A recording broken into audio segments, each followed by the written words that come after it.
Hello, you beautiful people. Welcome to Wake Up. Good morning, beautiful people. We are live.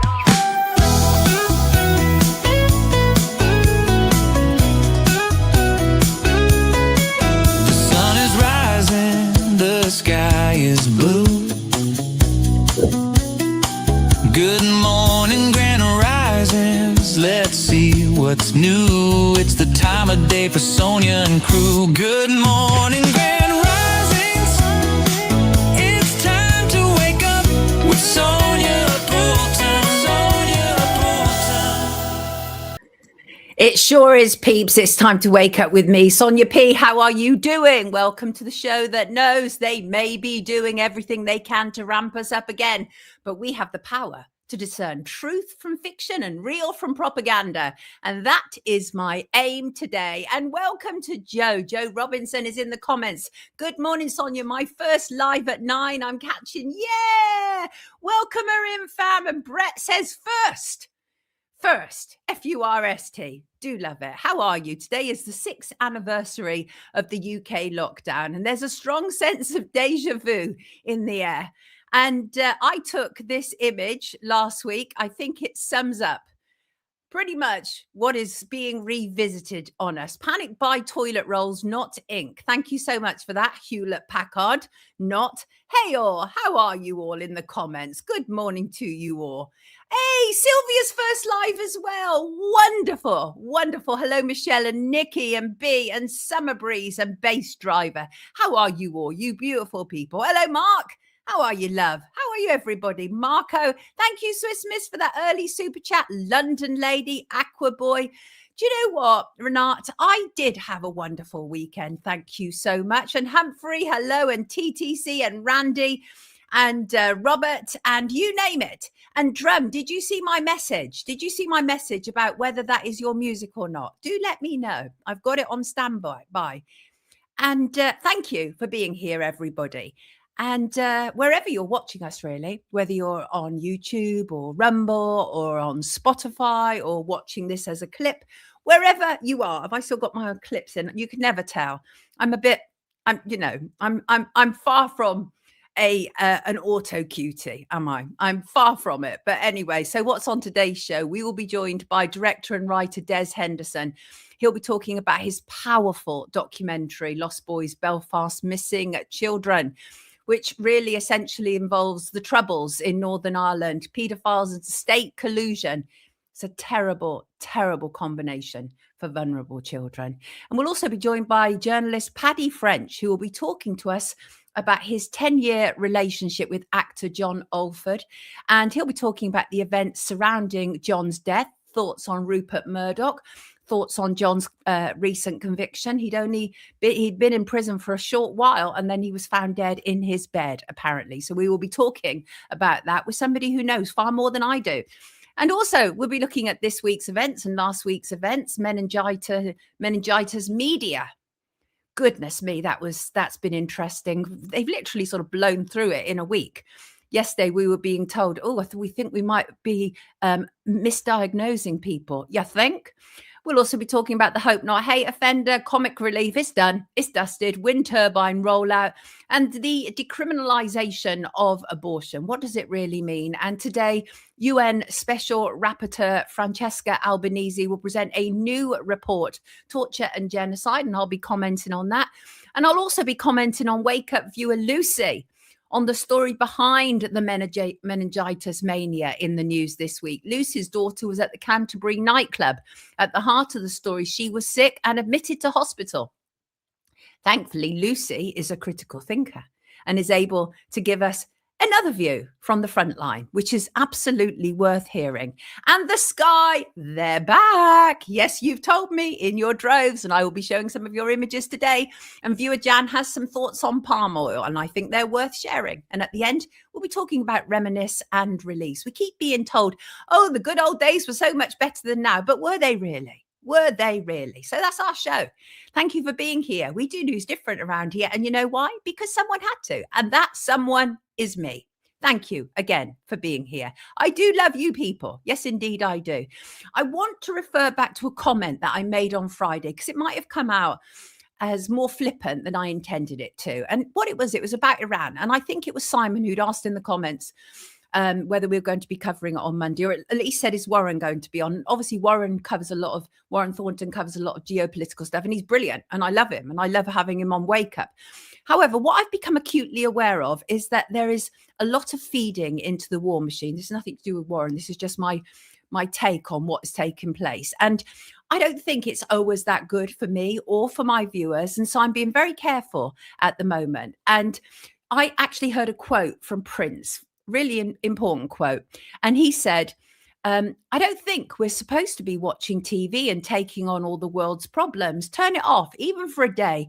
In time, we're going to find out that all of media is just a misconception. And I hear what he's saying, because when we hear these reports from these far-flung places, and I'm not there, I'm not on the scene, I can't tell you if this is really what's going on.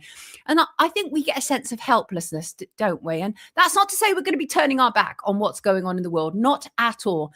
It's just that I think that we probably need to be a bit more balanced around here and to show other aspects of our world as well. And so that's just what I wanted to say about that. But no, we're definitely not turning away from what's going on in Iran or Israel or Palestine or Sudan or wherever, really. I'm open. My mind is open. And remember, last week we had the journalist Jodie McIntyre with us, and he's done some incredible investigative work into the relationship between Morgan McSweeny, who was Keir Starmer's most senior aide, and also very, very close to Peter Mandelson. And now suddenly we are being asked to believe that Morgan McSweeney's phone was stolen last year, containing all the messages between him and Lord Peter Mandelson. And conveniently, there is apparently no backup, zero backup. This is ridiculous. They expect us to believe it. This is a similar thing. Remember when they did this with Boris Johnson during C19 and for the inquiry, and he said, oh no, I've lost all these WhatsApp messages. This is ridiculous. Your government, you can get any of your high-tech bros to find them. Nothing is missing. It's a lie. I don't buy it. And the reason that they're saying it, of course, is that there is highly likely very compromising material discussed between Morgan McSweeny and Peter Mandelson that would impact the current Prime Minister, Keir Starmer. But the idea that we expected to believe that a phone has been stolen with all those messages and no backup is just absurd. They take us for fools, don't they? They think we're mugs. It's so annoying. I don't like that. I don't like this whole thing that they think they can just fool us all the time. How are you? How are you? The cameras went off. All the guards fell asleep scenario. Yeah, exactly that. Exactly that. They do think we are stupid, Renat. Absolutely. Insulting our intelligence, says Nikki. Yes, indeed. And so thank you again for being here. And we, on Friday's show, I did a deep dive into David Walliams and Matt Lucas, and they're people who have been heavily involved in Comic Relief, particularly David Walliams. And Comic Relief was on Friday night. Comic Relief is one of two major charity events run by the BBC twice a year. And Comic Relief was founded more than 40 years ago, and it is over. It's done and dusted. No wonder Lenny Henry, the co-founder, has walked away from presenting it. So this 3-hour telethon with, frankly, Z-list celebrities. I mean, I'm not being funny, but Davina McCall was really famous 20 years ago. That was when she was at her peak. And for her to be presenting Red Nose Day really explains so much about the plummeting of it. And it deserves to. It really does. It was originally set up in response to harrowing situations in Africa. But like all of these kind of saviors, Western saviors, it hasn't panned out to be what they originally said it was going to be on the tin. And now we discover that actually what it is doing is funding a whole load of projects that Brits are actually quite opposed to, including a lot to do with the LGBTQ lobby and to do with the asylum lobby. And that's where a lot of the money is going. Anyway, to cut a very long story short, if we go back to 2011, it was pulling in huge viewership, right? So 2011, 10.2 million viewers. And every year since, except on one occasion, which was 2024, it has continued to plummet in the ratings. Now, this is primetime BBC. And on Friday, it only managed to rake in 2 million viewers. It's over. It's done. They know it's over. The ruse has failed. We're all sick of it. Even charitable people eventually get sick of being taken for a ride. So time to put it out to pasture, as we say. No, base driver Lenny Henry has not exactly endeared himself to the public either. And still, isn't that amazing, Jan, that the poor people of Africa has been sent trillions in money, apparently, for over 100 years, and still they live in poverty? Where has all the money gone? Good blooming question. Where has it gone? 2 million idiots, says CB. The MSM is plummeting in general, says Stephen, and it is. This week, they're likely to announce that the new BBC boss is going to be a Google executive, Matt Britton. Now, it's not been 100% confirmed, but it's highly likely it's going to be him. And he's going to be replacing Tim Davie. Tim Davie resigned after the Trump scandal. Whatever you think of Donald Trump, what they did to him was really outrageous. And there was a Panorama documentary. And what they did was that they selectively edited what Donald Trump was saying, so that actually they misrepresented him dreadfully. And then he filed a 10 billion defamation lawsuit against the BBC. I don't know what's happening with that. But anyway, Tim Davie eventually resigned. He was the Director General. And now it looks increasingly like it's going to be Matt Britton who's going to replace him. Now, what's interesting about this is Matt Britton has absolutely no direct experience of TV or programming. He's a tech bro. That's what he is. And it's about the tech takeover of TV.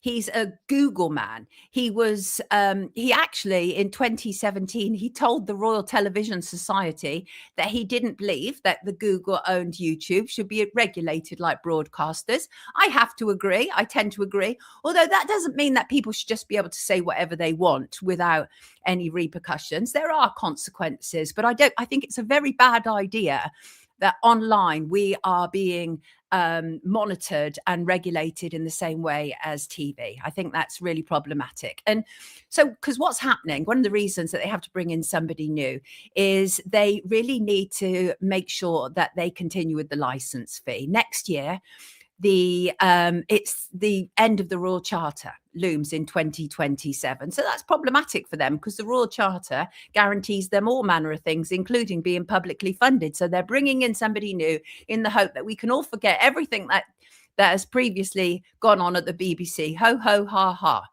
And this man, Britton, studied at the University of Cambridge and the London Business School, two places where spies often come through. Not that I'm suggesting for a second that this man is a spy. Not at all.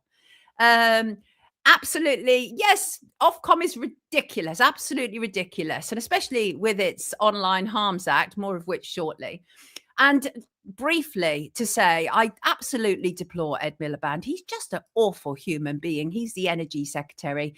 And now they will be they're allowing new planning applications. In fact, you don't even have to apply for this. What they're allowing is 100-foot wind turbines for firms, businesses, schools and farms under his net zero plans. And they won't need to apply for permission. They'll just be able to stick them up. And the government said that this would allow businesses, schools and farms to lower their bills and make the best use of their land. But the government also admitted that such wind turbines can cause interference with radar and navigation systems that are critical for missile defense. Well, that's not all. We did a report on wind turbines recently. And what we discovered was that it kills tons of birds and various creatures, absolute fire hazards, very dangerous. And it's not saving us any money. That's a lie, an absolute lie. But the aim of the Energy Secretary, Ed Miliband, is that he has vowed to double England's offshore and wind capacity to 29 gigawatts by 2030. There's that year again. He's dedicated 1.1 billion of our money a year for offshore wind developers as part of his aim to meet net zero targets.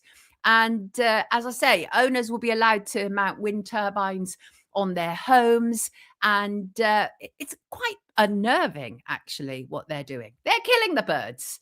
What's the Agenda 2030, says Sylvia Carthy. Who wants to tell Sylvia? The UN Sustainable Development Goals, Sylvia, and it's 17 goals. And actually, it sounds really lovely and fluffy on the surface, but the deeper you go into it, the more you realize it's about enslavement of us all. Reba thinks this is absolutely ridiculous, and so say all of us. And also, it doesn't make any sense, because we've also heard that Rachel Reeves, Chancellor of the Exchequer, so in the same government as Ed Miliband, is telling Brits to work from home and use appliances less as energy prices explode. We are told this is because of the conflict in the Middle East. They always tell us that. These Fabians absolutely hate us. They hate us. And bit by bit, they will take from us everything that makes us content and comfortable if we don't stop them. They're awful people. Absolute awful people. And it starts with him in many respects, because he's put his name on the can. And also, very interesting, Martin Hewitt. We talked about him recently. And he's the man who was Gold Commander and in charge of Operation Talla. And he then became the border chief. So Operation Talla, that was like a stand down command that was given. And so that people... he was involved in the police, and he gave a stand down command. And so basically anybody who reported the C-19 jabs, that there was a command not to take their reports. And he was the man responsible. Anyway, he then became the UK Border Security Commander. He resigned on the 20th of March after 18 months in the role. He was no better at stopping small boat migrants than he was on reporting an experimental jab. He reportedly stepped down due to frustrations, or was it just the fact that he was very, very bad at his job?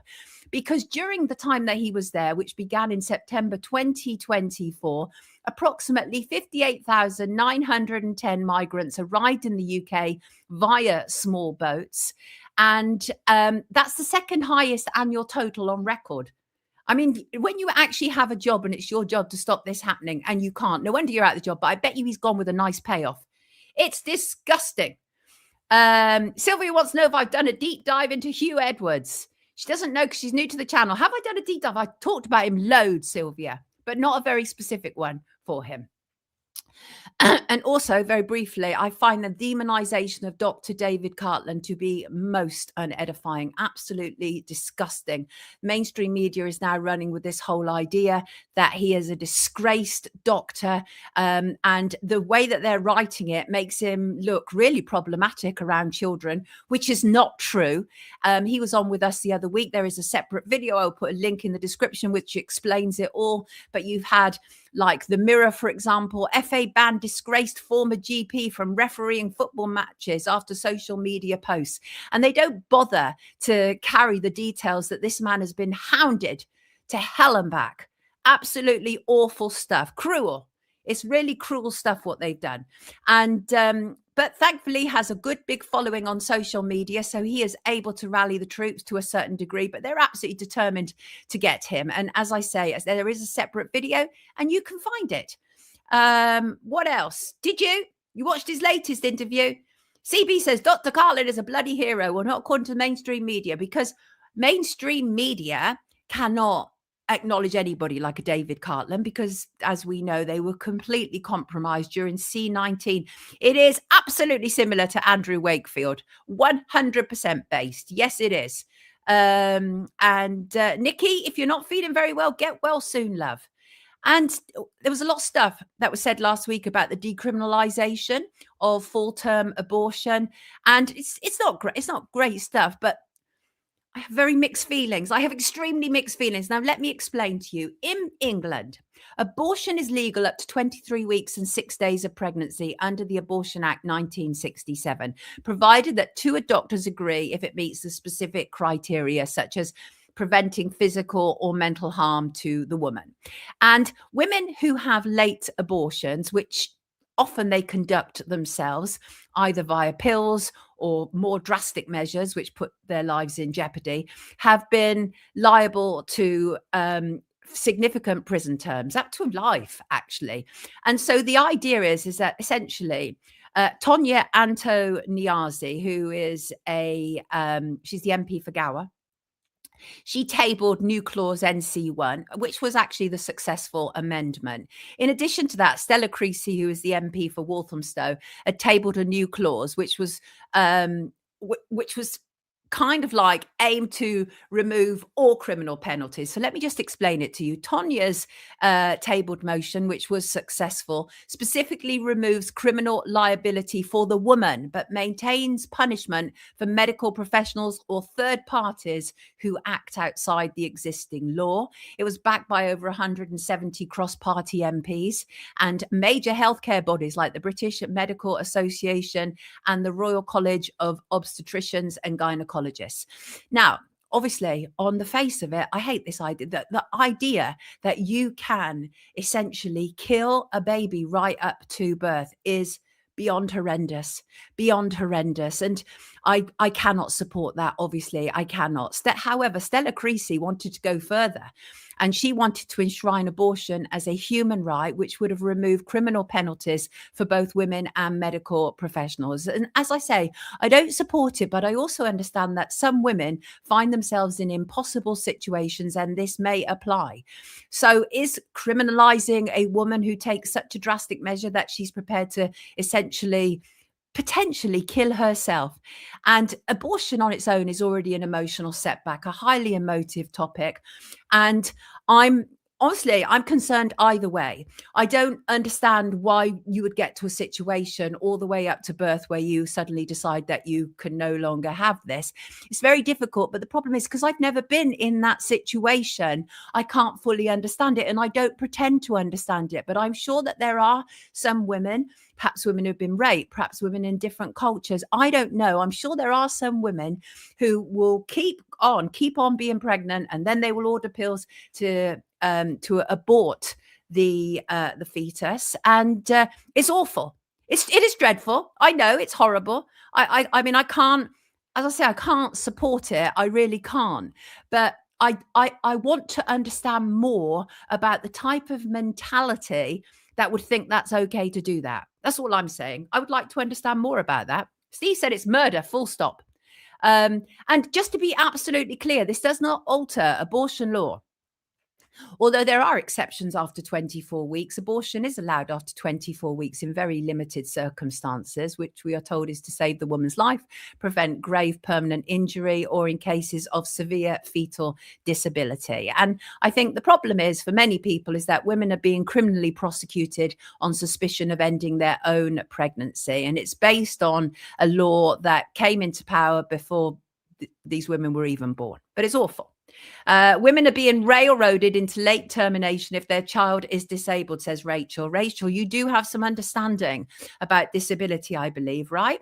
Yes, Hamish, I understand that about baby harvesting as well. All this stuff is important. I wanted to talk about it too a little bit, just because the headlines are just so horrendous, absolutely horrendous. And yeah, so essentially you can abort right up to birth. And obviously, they are not limited, Sonia. What's not limited? Don't understand what you're saying there. All abortion is murder, says Humphrey. Well, I mean, it is easy for a man to say that, Humphrey. I am assuming you're a man. I would not ban abortion. That to me is ridiculous. We would go back to backstreet abortion of the 60s where women are dying. And there's all manner of reasons why people get pregnant. And actually it takes two to make a woman pregnant, oddly enough. So it is all very disturbing, Stephen. I think that is the fairest comment to make, actually. All very disturbing indeed. And I just want to make a comment about this man. This man has been something of a sort of witch finder in many respects. His name is Lyron Velleman. He's a former Labour councillor. He sent a nude video of himself to someone he thought was a 13-year-old schoolgirl. He's been handed a suspended jail sentence. He used the alias Tim Graham 95 to send his messages on an online chat room and Snapchat. He was unaware he was talking to an undercover police officer. His messages were between the 3rd and 10th of December 2024 and culminated in him stripping down to his underwear and urging for the girl to send pictures of herself in her underwear. He pled guilty in February, having been charged with attempting to engage in sexual communication with a child and attempting to cause a child aged 13 to 15 to look at an image of sexual activity. He appeared at Southwark Crown Court. He was given an 8-month prison sentence, suspended for the next 15 months, and will be on the sex offenders register for the next 10 years. And what I said at the beginning, he was a Labour councillor. He's now resigned. He was a councillor for the ward of Whetstone in Barnet, North London. He contributed to the Online Harms Act. He was a member of the Jewish Labour movement and a member of the far left group Hope Not Hate. And the judge gave him actually the lowest minimum prison sentence, suspended, that he possibly could. And I have a great deal of problems with anybody who engages, obviously, in online sexual activity with a child. And I don't think that a suspended prison sentence covers it. And also, it is my experience that often when we catch somebody doing something, it's not the first time. It's just that we've caught them doing it. Now, I'm not saying that about him. I don't know. I'm just saying that is often what happens. So there you go. I want to bring in my first guest. He's here. And Merv says, clearly well qualified to be a, got you, hypocritical creeps. Yes, because Hope Not Hate obviously have extensively targeted people for what they say is online hate a lot of the time, but not just online hate. And it's just, I find it so incredible that one of these people, one of these witch finders, is actually up to no good himself. I'm that shocked, people. I'm that shocked with the hypocrisy. Mark is not impressed at all. And neither am I. But let's bring in our first guest. Here he is. And let's not wait a moment. His name is Paddy French. He's a journalist. Good morning, Paddy. How are you? Good morning. Good morning. Are you making notes there, Paddy? You doing that journalistic thing? I'm working on something else. Oh, I love that. You're multitasking. We're told men can't do that, Paddy. Is that some old hackneyed idea? I suspect it is, right? Anyway, I'm very grateful that you're here today with me. You're here today with me to talk about John Alford and also John Shannon. This is an image of him, I believe, given out by the family. And John Alford is somebody that you had known for, I think, 10 years. He was a former star of London's Burning, of Grange Hill. He was falsely accused of being a drug dealer by the fake sheikh, who we're going to talk about, because you've written a book about it. You've co-written with Roy Greenslade, but you're really here primarily to talk about John Alford, your thoughts about John Alford, because I did mention him last week. I'm not nearly as knowledgeable about John and what has taken place as you are. So you are the ideal person to come and talk to us, Paddy. What was your thoughts when you heard he had died? Oh, well, it was very sad. I heard about it on the news. I mean, he lived for 54 years, and for exactly half of his life, it had been ruined by the news of the world. So it was very sad. And you know this because you front an organisation, Press Gang, which exposes rogue journalism, a really important role. I totally support what you're doing. Just tell people a little bit about Press Gang. Well, it's what you've said. It exposes rogue journalism. So I've looked at people like Piers Morgan, Rupert Murdoch, Mazen Mahmood, Andrew Norfolk from The Times, people that I think have brought our profession into disgrace, basically. It's a worthy job that you're doing, which of course has come with all manner of issues attached to it, because it would do. But John Alford, how did you first meet him? I first came across John in about 10 years ago, I think it was. He was one of the people who was suing the News of the World for phone hacking. So he was one of those people. I was connected to a group of lawyers and journalists who were helping people like him assemble their cases. So I got to know John then. at the same time that process was going along, some of us were looking at acquiring information that could lead to John's case being quashed, his conviction being quashed. And for many of us, we've always believed that John's conviction as a result of the Mazza Mahmood sting was a miscarriage of justice. And I did talk about that last week. So Mazza Mahmood, aka the fake sheikh, essentially his whole thing was about entrapment, wasn't it? He got famous people. They targeted famous people. They went after very specific famous people, I feel. I could be wrong, but I think oftentimes they also went after working class famous people. I felt that was very much a thing as well, but it might not have been exclusively so. But they went after John, and they gave him all these incentives. They were going to give him, £1 million, and he was going to be working alongside people like Robert De Niro and all this sort of stuff. It was all fake. It was all entrapment. And then came the sting, and the sting was, oh, can you get me cannabis, and can you get me coke, and all that sort of stuff. And actually, John, being part of the entertainment arena, it's not that hard, right, to get that kind of stuff. And for somebody young, that would be quite an incentive, wouldn't it? If you're being offered all these incredible incentives to be able to then get, essentially slip into the big league. So he was set up. He was set up. There's no question about it.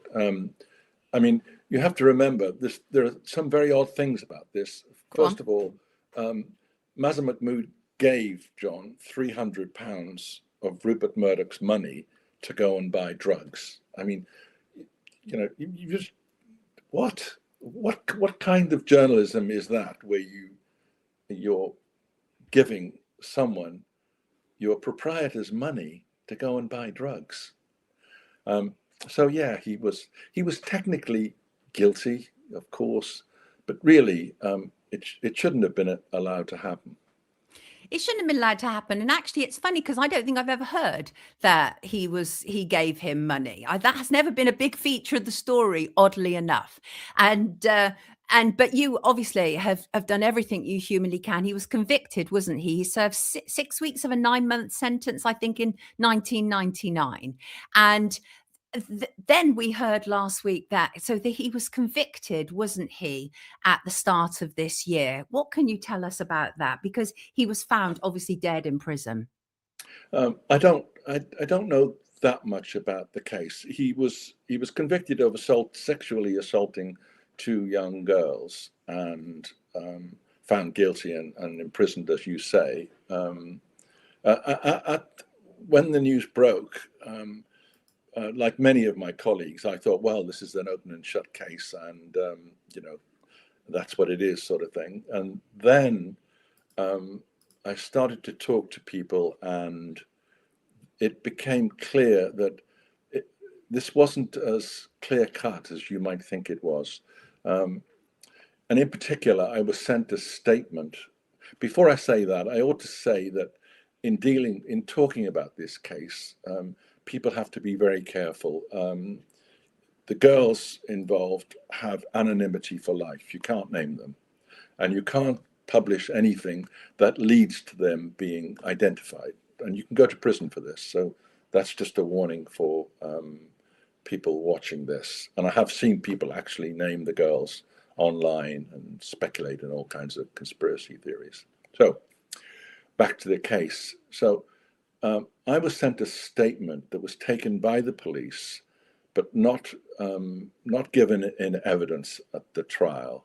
Now, the statement really supports John's narrative in the case, and it really made me sit up and think, oh, well, this isn't quite perhaps this case isn't quite as clear cut as people thought.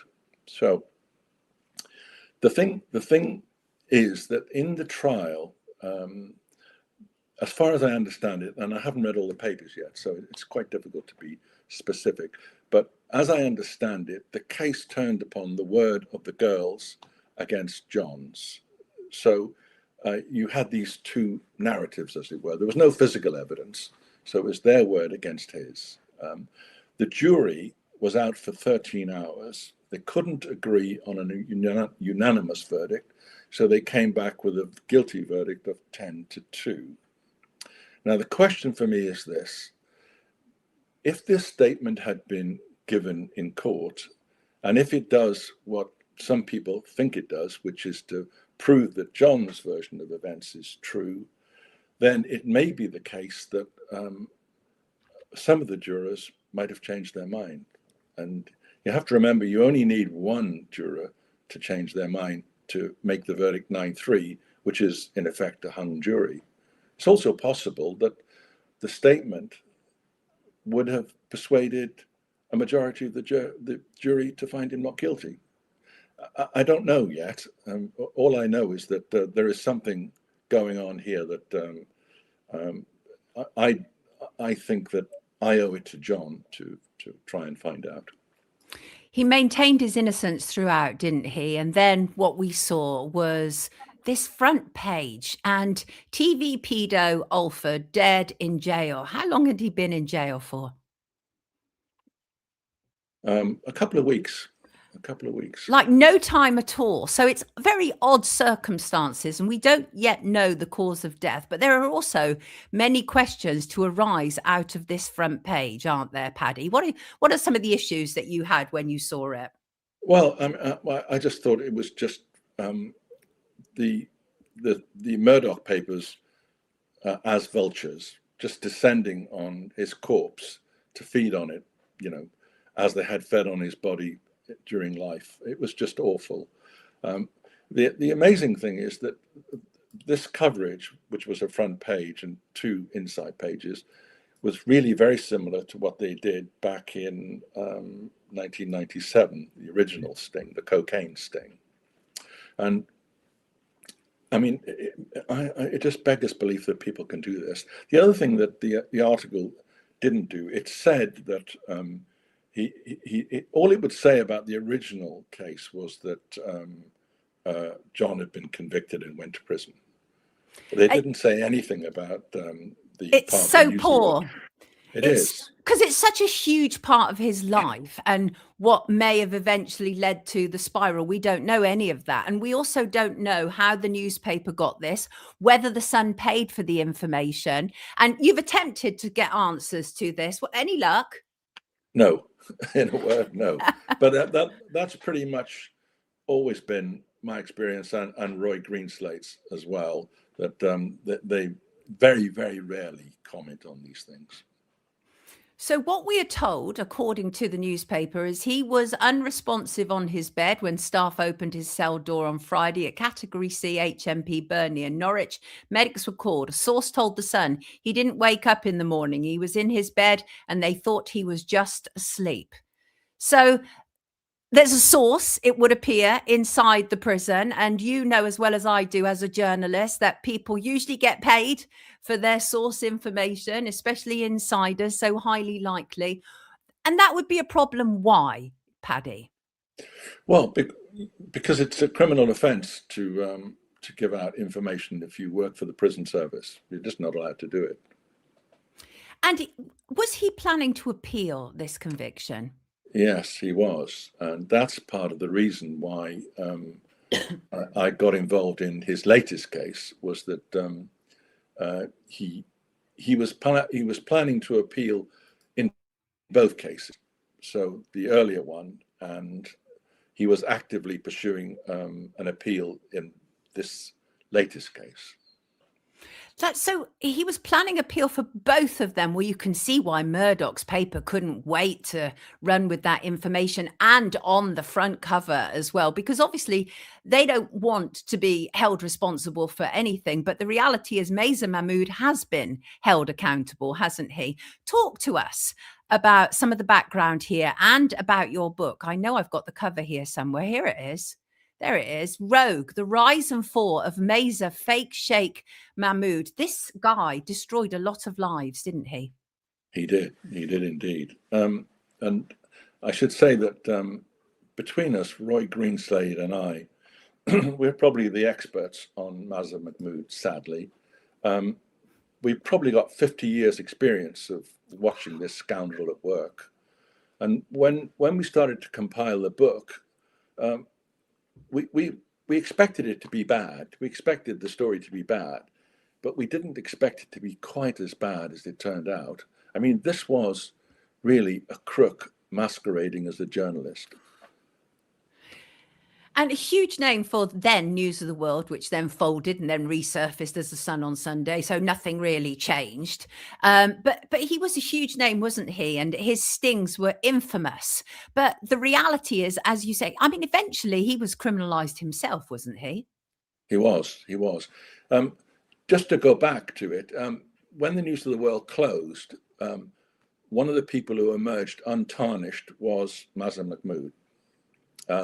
And when the Leveson inquiry into the hacking case, the hacking scandal took place, when Millie Dowler's phone was hacked by the Murdoch press, when that inquiry started, Mazen Mahmood was wheeled out as their star witness, an example of their absolutely fearless, untarnished journalism.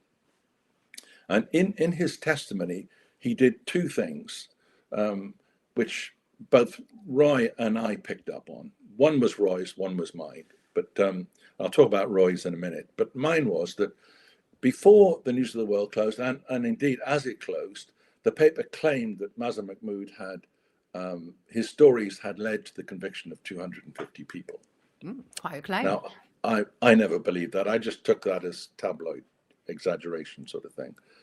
But in his testimony to the Leveson inquiry, he made the same claim again, under oath. So this time I thought, well, okay, now we'll find out. So together with a colleague of mine, Chris Nichols, we went through every copy of the News of the World for the 20 years that Mazen Mahmood worked there. It wasn't a very pleasant experience, as you can imagine, but we went through and we were looking for cases where they reported, convictions. And what we found was that we could only find evidence of 50, 60, 70.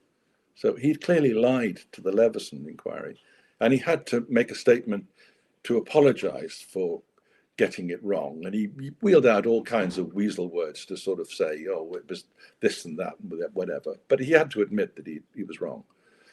Roy Greenslade, at the same time, he comes into the picture because when Mazen Mahmood gave evidence, he told Leveson that he had left the Sunday Times back in 1988, because of a disagreement with his senior editors, one of whom was Roy Greenslade. Now, Roy Greenslade was there at the time of this incident when Mazen Mahmood resigned, and he found that Mazen Mahmood had lied to the Sunday Times about a mistake he had made, and he had gone into the computer room and tampered with the original copy in order to cover his tracks. When this was discovered, Roy Greenslade and Andrew Neil and other people had a meeting, and they decided they were going to sack him. Before they could sack him, Mazen Mahmood resigned, saying that he couldn't work with people who had lost trust in him. A typical Mazen technique.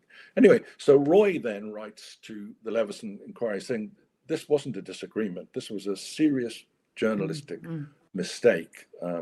And Mahmood was brought back to the court, and this was put to him, and he had to admit that he was once again wrong. A thoroughly unpleasant individual, not to mention dishonest, but I think he was eventually, was he imprisoned? He was imprisoned in 2016. It was to do with Tulissa, wasn't it? I can never pronounce her name. Kontostavlos. That's right. Yes.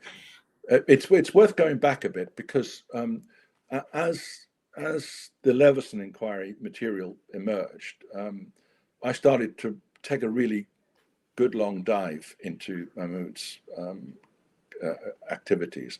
One of the things that emerged was that he was using a bunch of criminals essentially to help him with his stories, and very often he was using these villains to stand in as crooks in his exposés in the News of the World. So he was, I mean, it beggars belief. But anyway, it does beg a belief, doesn't it? As a journalist, how was this even allowed to happen? Go ahead, carry on, Paddy. Well, so at that point, I started to say that. At that point, it became clear to me that in previous court cases where Mazar Mahmood gave evidence, he was inflating his convictions. And of course, I took that as a sign that he was trying to bolster his reputation at the expense of the defendants. In other words, I thought he was a serial perjurer. I then wrote to, this is about 2012, I think. I wrote to the Met to say this was happening. I wrote to Rupert Murdoch to say this was happening and to warn them about what he was doing. Of course, nobody took any notice. So then what happened was that Mazar Mahmood turned up in the Sun on Sunday, and he did his cocaine sting on Talisa Kontostavlos. Very similar in some respects to what he did with John, wasn't it? Yeah. And I remember what Talisa went through. It was absolutely awful, and they destroyed her. I mean, it was just the savagery of it, absolutely horrendous. And the John sting, I think, is also interesting. Now, did John believe that this was something to do with Rebekah Brooks? Rebekah Brooks, key executive at News International, of course, a great ally, certainly at one stage, of Rupert Murdoch. And John's belief, it would appear, that this was linked to Rebekah Brooks and her then partner, Ross Kemp. Can you tell us any more about that? That's right. I mean, in late 1996, John was at a National Television Awards ceremony, and he was in the bar afterwards talking to Ross Kemp. He's a bit drunk, as you know, and John said something like, "Oh, there's these horrible journalists in the room, you know, horrible, hateful people," sort of thing. And Ross Kemp said something like, "Well, my partner is a journalist." And John said something like, "Well, there you go then." That he was very rude about Rebekah Brooks. Now, the thing to remember at this point is that Rebekah Brooks is the deputy editor of the News of the World. And up until then, the News of the World hadn't paid much attention to John. The Sun had, but not the News of the World. So John is pretty convinced that Rebekah Brooks had it in for him. I ought to say at this point that both Rebekah Brooks and Ross Kemp were approached for a comment on this allegation for our book, and neither replied to us. So. Right, they didn't reply, as opposed to they didn't deny. Got you. And the other thing that seemed to be rather light in the reporting of John's death was the fact that he had settled a case with the Murdoch press to do with voicemail hacking. What can you tell us about that? And again, that's not something that they want to reflect on too much, is it? That's right. That's right. Well, as I said right at the beginning, I got to know John because he was one of the people suing the News of the World for phone hacking and other illegal activities. And eventually, in, I think it was 2022, the Murdoch papers settled the case with John out of court for a sum, something like £500,000 or something. But the Murdoch press didn't accept guilt, but they paid out.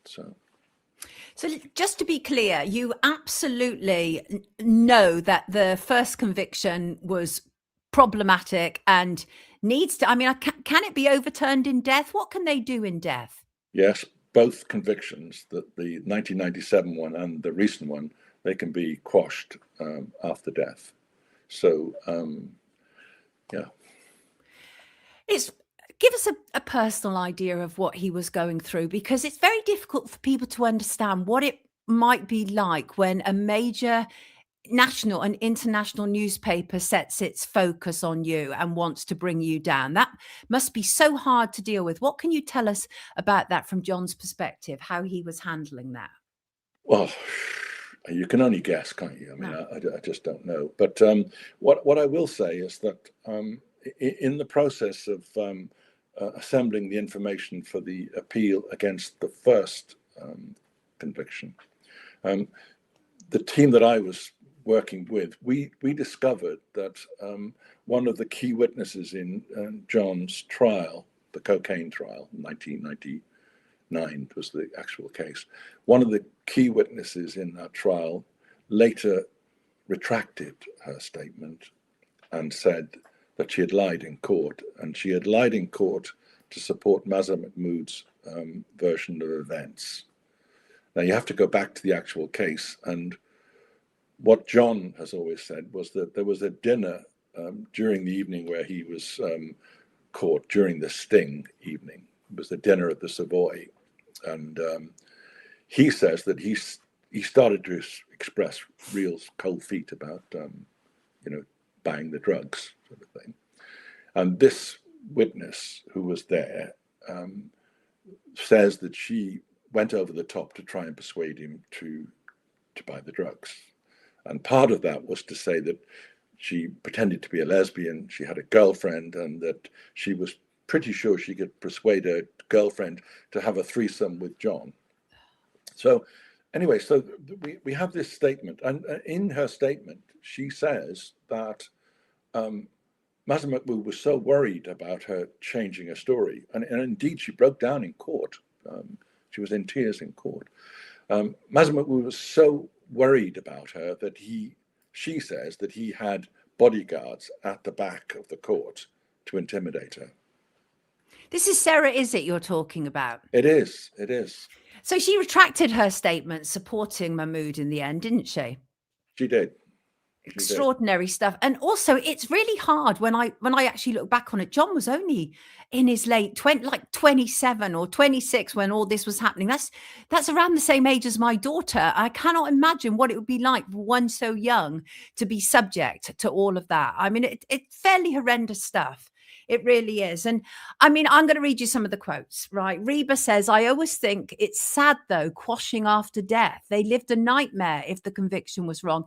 And it feels so unjust, doesn't it? It feels like such an injustice if he is, in fact, innocent, for it to be quashed after death. I think certainly the first one definitely needs addressing. I mean, I simply don't know about the second one, and I'm obviously loath to say either way. As a journalist, I'd be very interested in looking at the appeal, very interested in looking at your further work to do with this as well, Paddy. Nikki says, good, justice for John.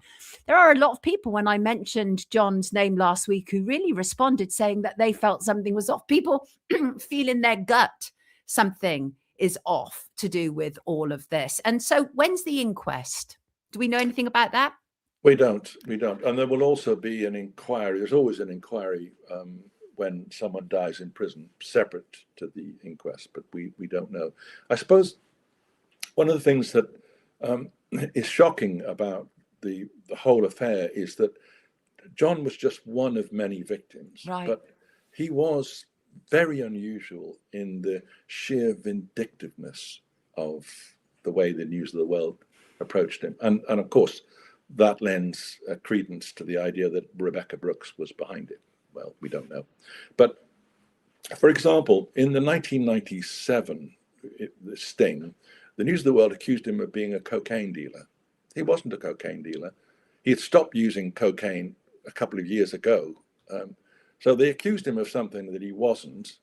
And not only that, they included an editorial about John selling drugs, being a drug dealer in the show business, and saying that he was a flaming menace.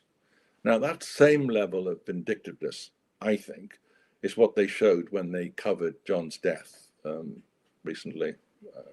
They're just vindictive.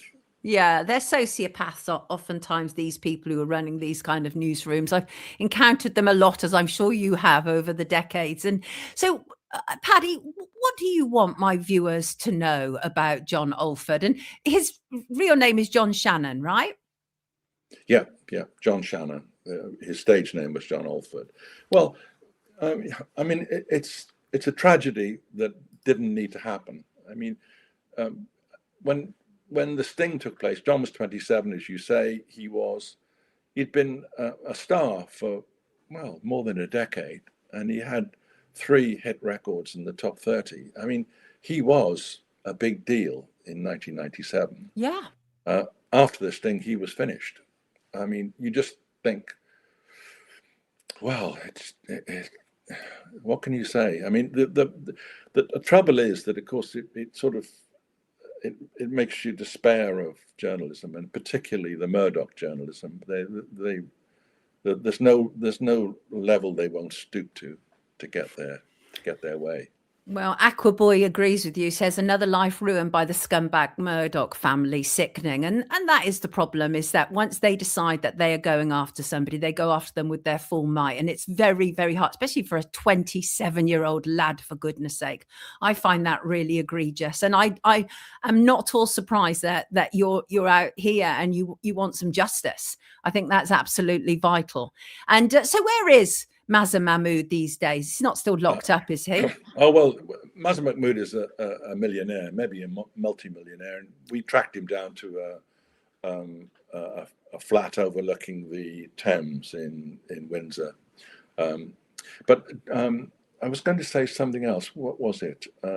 Oh, yes, it was something about John and the kind of character that he was. He took great umbrage at the fact that he had been the victim of a miscarriage of justice, and he never really lost hold of that. He was quite titanic in his determination to try and clear his name. And in the 1997 trial, he represented himself, and in his closing speech, he said that the jury, which again found against him 10-2, just like in the recent case, he urged the jury to ignore the law, as it were, which said he was technically guilty, and to look at justice in general, because that's what he felt had happened to him, and to look to their conscience and to decide accordingly. And the judge and many people in the courtroom said it was one of the most brilliant closing speeches they'd ever heard. And convinced at least 2 of the jury. We know that for a fact, don't we? So this is, I think this is a story that's going to run and run now. And sadly, in many respects, not while he's still here to benefit from anything good that could potentially come from it. But Paddy, you're doing sterling work. I don't think anybody would disagree with that. Very brave to represent himself, said Mel's. My viewers in the live chat are absolutely delighted you're here, because it doesn't feel right to so many people. Something feels off, and we should trust our instincts in matters like this, because when we look at the cast of players involved, for goodness sake, Murdoch and Mahmood and the prison service and all these different things, it's worrying and troubling and problematic. Everybody, this is Paddy French, and his book is Rogue: The Rise and Fall of Mazza Fake Sheikh Mahmood, or Mazza rather, and it's written with Roy Greenslade, also a journalist of some decent repute, like Paddy. It's hard work being a journalist, isn't it, Paddy? It really is in our day and age. Don't you despair sometimes? No, we just do what we have to do. I mean, it looks to me as if things are getting worse rather than better, but what else can you do? You just you get into the trenches and you fight the battles. And Sarah says, so from John's mid-20s to his death, he's been hounded by these people and their allegations. That's not been a life for him. Disgusting. Accountability by those who are guilty is what's needed. And Simon says, I'm going to be reading Paddy's book. Good to hear it. Now, I think I might already have put a link in the description to it. And if I haven't, I will make sure to do so at the end of the stream. But I'm pretty sure I already have. Paddy, thank you so much for joining us this morning and giving us this valuable insight. It really is, because, and I'm also a journalist who wouldn't trust Murdoch Press as far as I could see it, frankly. Take good care of yourself. And Mel said, think I need to read Paddy's book. Yes, indeed. Go out and buy it, people. Support real journalism, because it's very, very hard. And in fact, I'm going to say the same thing for my next guest as well. Today's show is very much, always anyway, but always about real journalism. Paddy French, everybody. Take good care of yourself, Paddy. Thanks for being with us this morning. Thank you. Thank you. Bye now. And good to have him with us. It's always good, isn't it, to have somebody who understands. Paddy, I'm trying to get you off the screen, but it's refusing. It wants me to stay on the screen.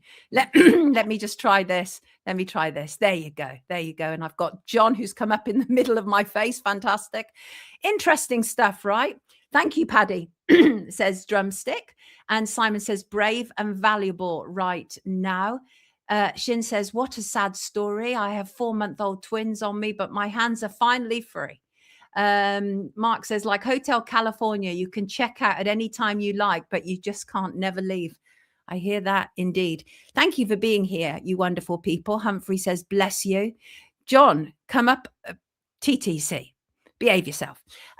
So, yeah, interesting story. Sean said, excellent guest. I learned a lot. Yes, indeed. Paddy is an excellent guest. And my next guest is equally going to be an excellent guest. So shall we bring him in? Do you know what? It's so refreshing. I mean, obviously, anybody who watches Wake Up knows that I'm highly critical about poor journalism because I love my profession. My trade is very important to me. It is something that gives me an immense sense of pride. So I hate people who bring dishonor to our profession, but that's not any of my guests today.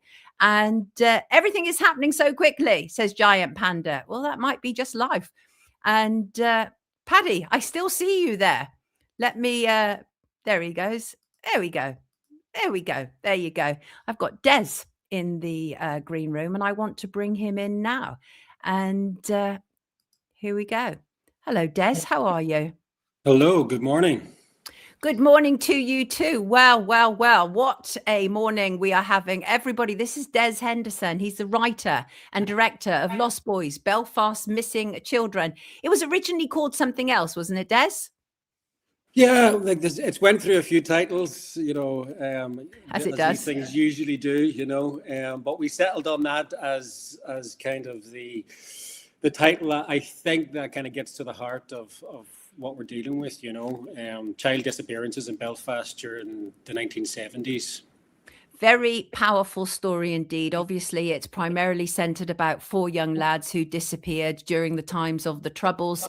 You've made some interesting potential links here. But first of all, can you just clear something up for me? Because some people have said that I think this was originally made for BBC Northern Ireland. Was there an issue with the BBC? Well, there's always an issue with the BBC, Sonia. No, listen, I do a lot of work for the BBC. I love them and criticize them in equal measure. I think they do some great stuff, and I think other things they could do better. And that's why we have a public service model. But for this, this was originally commissioned a long time ago, actually. Yes. Back in, I think it was 2018. That it was commissioned. So I've been on this story a long time, and I was on it a couple of years before that. It even got commissioned. But as you can tell from the documentary, it took a while to get a lot of this journalism together. People weren't easy to track down. People weren't immediately willing to talk, some of the intelligence officials that we have in the film. So by the time that we got round to having a cut, a lot of changes had been made in the BBC. And for whatever reason, the new regime and the new commissioners, this wasn't a film that worked for them. Ooh. So, yeah. Well, I'm not entirely sure why, because I watched it through as critical a lens as humanly possible, because this is a story that matters to me.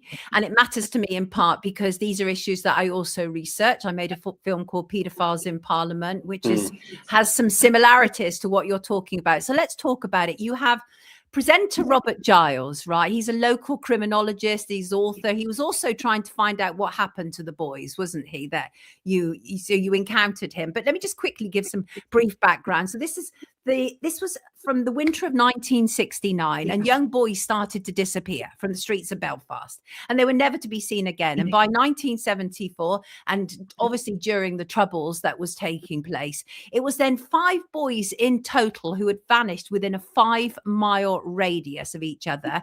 And 2 of those sets of boys had vanished together. This is beyond coincidence, Des, I have to say. So talk to us. What made you do it? Why is it the story interesting to you? Because you grew up in Northern Ireland, didn't you? Yeah, I grew up, I suppose, at the tail end of the Troubles, really.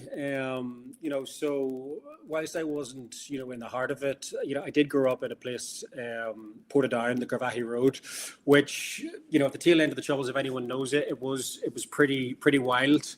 And in my first feature documentary, I don't know, I've always drawn to stories about children in conflicts. We see it now in Gaza and the Middle East, and obviously we're very different here in Northern Ireland. I wouldn't compare ourselves to that, but children in war zones and conflicts and civil wars is something that kind of intrigues me. I was one of those kids. It's how I got into television.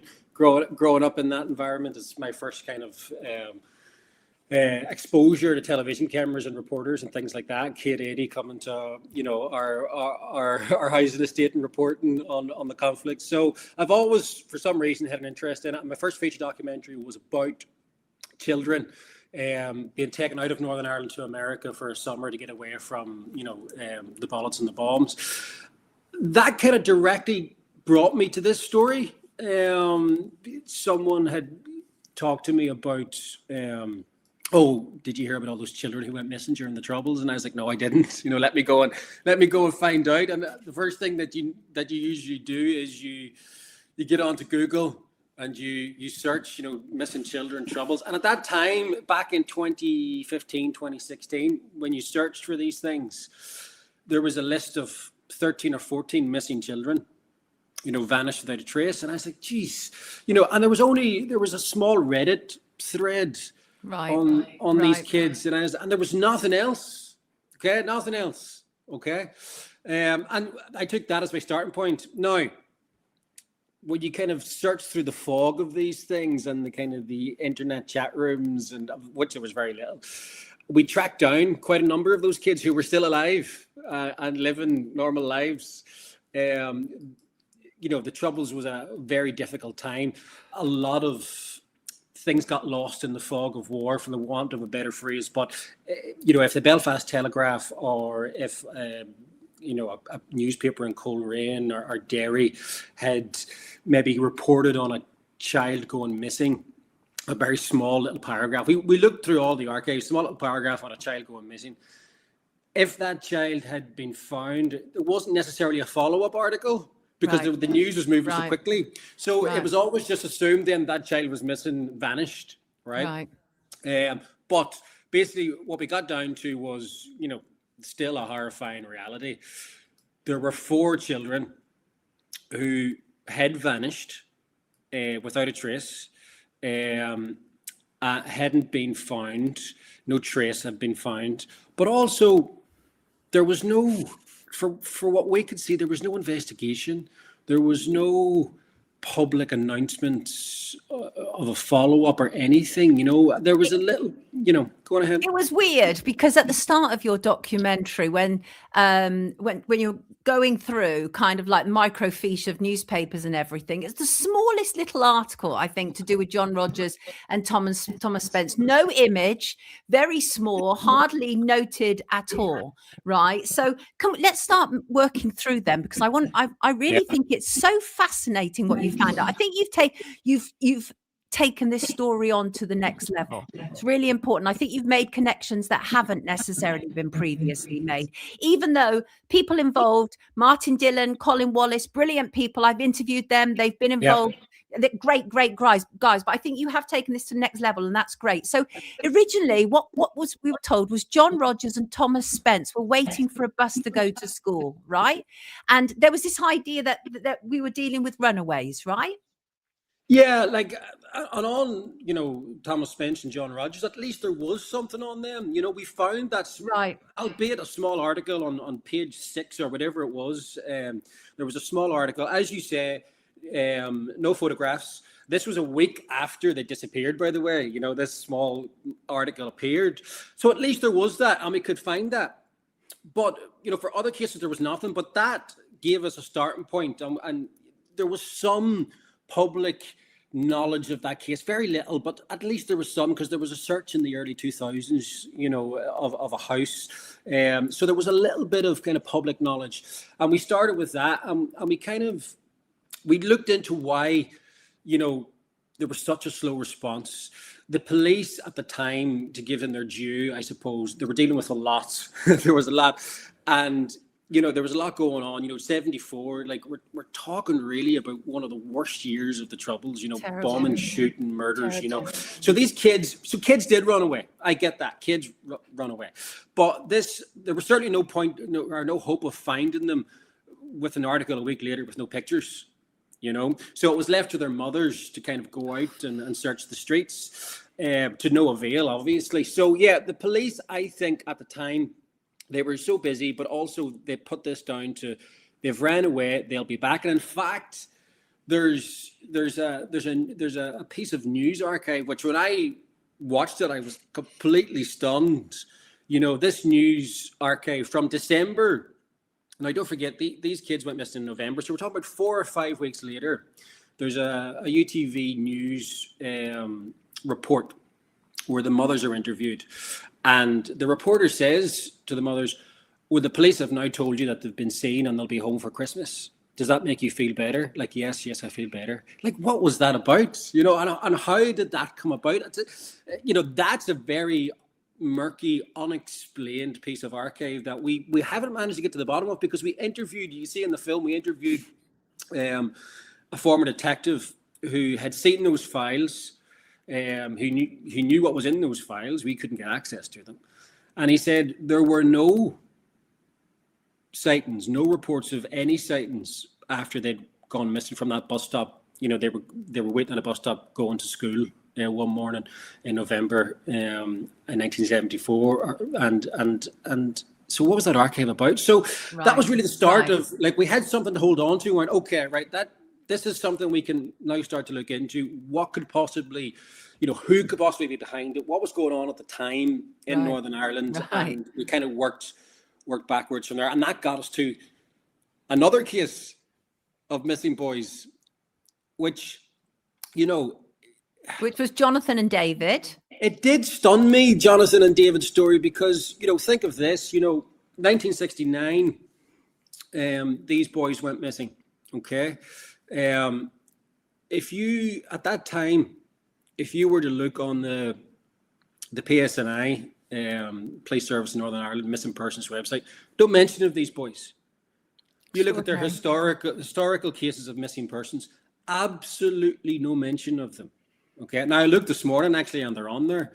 You know, so we've started this conversation. So, you know, they're on there. The police are appealing for information. There's been an appeal a few months ago for information from the public. But at that time, there was no record. I don't even think the police service knew themselves that these boys were missing. You know, absurd, absolutely absurd. But the thing is, Des, I mean, journalist to journalist, I find it very hard to believe that two sets of boys in a 5-mile radius it's not all linked. Or, you know, two sets of boys going disappeared, right? So the first two, John and Thomas, disappeared. That's it, done. Yeah. Next two boys, David and Jonathan, disappeared, done. And again, so these two boys, or these 4 boys rather, they're going missing in pairs. So it would appear that something has obviously happened along the way, that they've met somebody, that something else has transpired.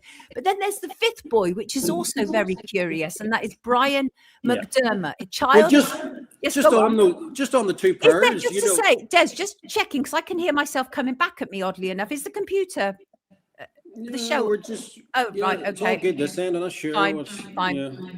Maybe it's the MI5 gremlins, Sonia. Could well be. We shouldn't rule that out these days. Just on the two pairs, we spoke to Professor David Kenter, who's a forensic psychologist, a great man. He's written the books on serial murder and all across the world. He's worked with the FBI. You know, he really is an expert, and he had never seen anything like this before. You know, so, you know, this is a man with decades of experience in these matters, and had just never seen anything. And that really, you know, you do then start to think, you know, what are the connections? That we interviewed a detective, an assistant chief constable from the police, and I was very struck by how willing he was to completely rule out any connections. Like, no, there's no connections. We've never seen any connections. There are no connections. No connections that we can find. Well, I would question whether you properly investigated it, and, I get all the caveats of troubles at the time, but surely something can't, of course it can be a coincidence, of course it can, but we're talking about, if you think of Belfast at the time in the 1970s, 400,000 people, so you can't even really think about it in a UK city. We're talking about Bristol or something the size of Bristol, right? This is a very, very small area. The kids went missing, you say across the city, but it was 5 miles apart, right? This all happened within 5 miles, so are we really saying that this was just a coincidence that all these boys disappeared, murdered? And we say murdered because David is quite clear on what happened in terms of just how these things historically, So if you're talking about kids from the age of 10 to 14, no trace has ever been found. If there was an accident or, something would have been found, clothes, a school bag, exactly. If they'd have ran away, there would have been sightings over the years, exactly. No trace, no trace. So, it's even, you talk about Belfast as a city. Belfast was a small town, really, really in UK terms. You're not talking about a London, you're not talking about a Manchester or Liverpool. You're talking about 400,000 people in a 5 mile radius of these kids going missing, Right. So, it's close. And then it brings us on to Brian McDermott. Now, Brian is probably one of the most gruesome killings, of the Troubles era, in an era when there were lots of gruesome killings, by the way. So, it tells you the kind of the level of depravity that went on there. This is 1973. November again, I think it was November 1973. It was September. It was September 1973. Again, he went missing. He was missing for 6 days before his remains were found. Now, there was a search, and the lagan had been lowered for some reason, or it was warm weather at the time. The lagan was low, the Lagan River that runs through Belfast, and the search uncovered a Hessian sack with his dismembered remains. Oh. Yeah. So I think a leg and an arm, an arm was missing, and this was brutal murder. And peculiar because his brother, William, confessed, right? But then later said he was coerced into confessing. There was a confession. I've spoken to William, there was a confession. He says it was coerced at the time. And it's very hard not to believe that. If you think of William, okay, so I'll set the scene again. William is a 16-year-old, okay? A 16-year-old. And the RUC at the time were a fearsome organization. They coerced confessions out of much older, more hardened people than a 16-year-old boy. So, that does track. But if you, David Kenter, looking at the materials that exist, he would say that, okay, a 16-year-old boy, in his opinion, could not have committed this crime. Don't forget, it's not easy to dismember a body, No. No. So we're led to believe that a 16-year-old boy murdered and dismembered his brother. There was no murder weapon ever found. There were no blood-stained clothes. There was no blood-stained location that was ever found.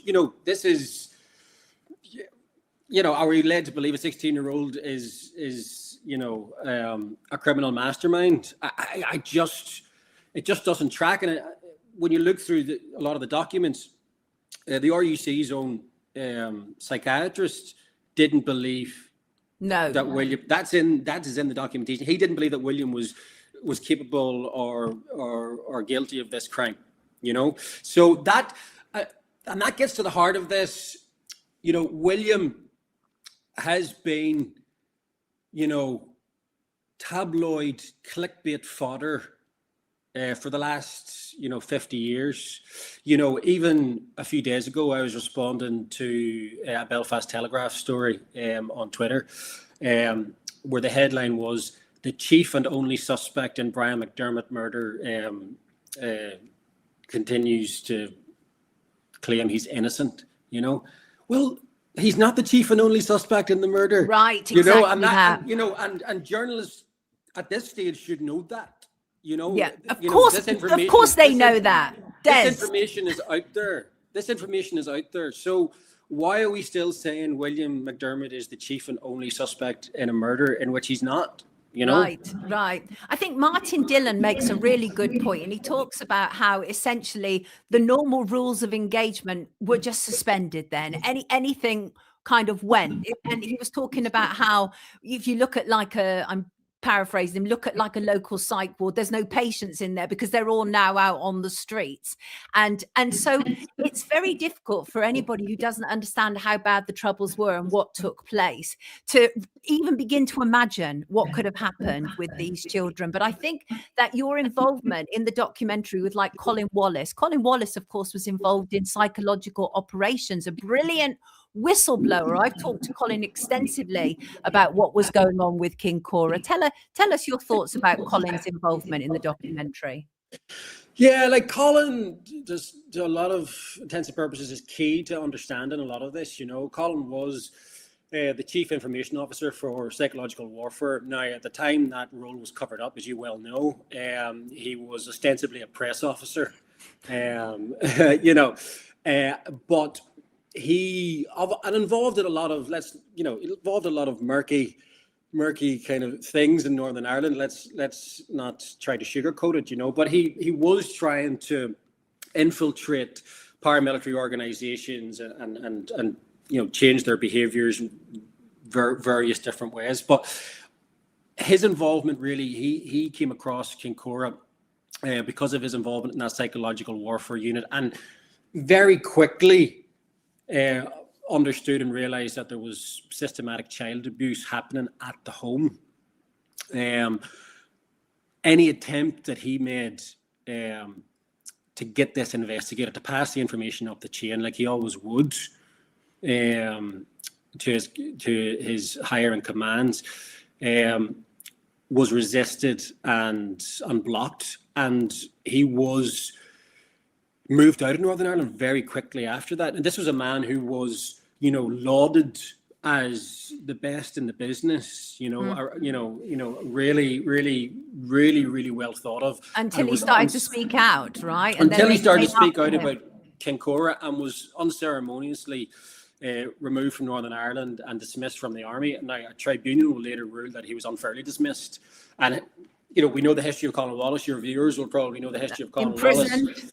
Yeah, falsely imprisoned for manslaughter, you know. And Colin is convinced, and it's hard not to agree with him, that this all stemmed from his interest in King Cora. I've pulled up on the screen 3 men who were involved in King Cora, and the central figure, of course, this is a still from your film. The central figure, of course, is William McGrath. What can you tell us from your perspective about this individual? Well, William McGrath, so King Cora was set up in the 50s, and the man who really ran it was Joe Mains, who was the warder. But William McGrath came in later as a housemaster figure, you know. And King Cora was like, it was a boarding house for kind of troubled teens, or teens that had troubled home lives, kind of older teenagers. But William McGrath came in. William McGrath was very central to this because he had a lot of connections into loyalist politics and loyalist paramilitaries. He ran a paramilitary group himself called Talla, a small group, but not without influence. But they were very out there. They wanted a united Ireland, but you know, on loyalist terms, you know. They had access to weapons. But William McGrath was, you know, one of the worst paedophiles, and we have made connections in terms of the wider paedophile ring, that there were conversations, there was information, and Chris Moore does this very well in the film. Chris Moore, who has written the book on King Cora, has spent his life investigating King Cora and the connections.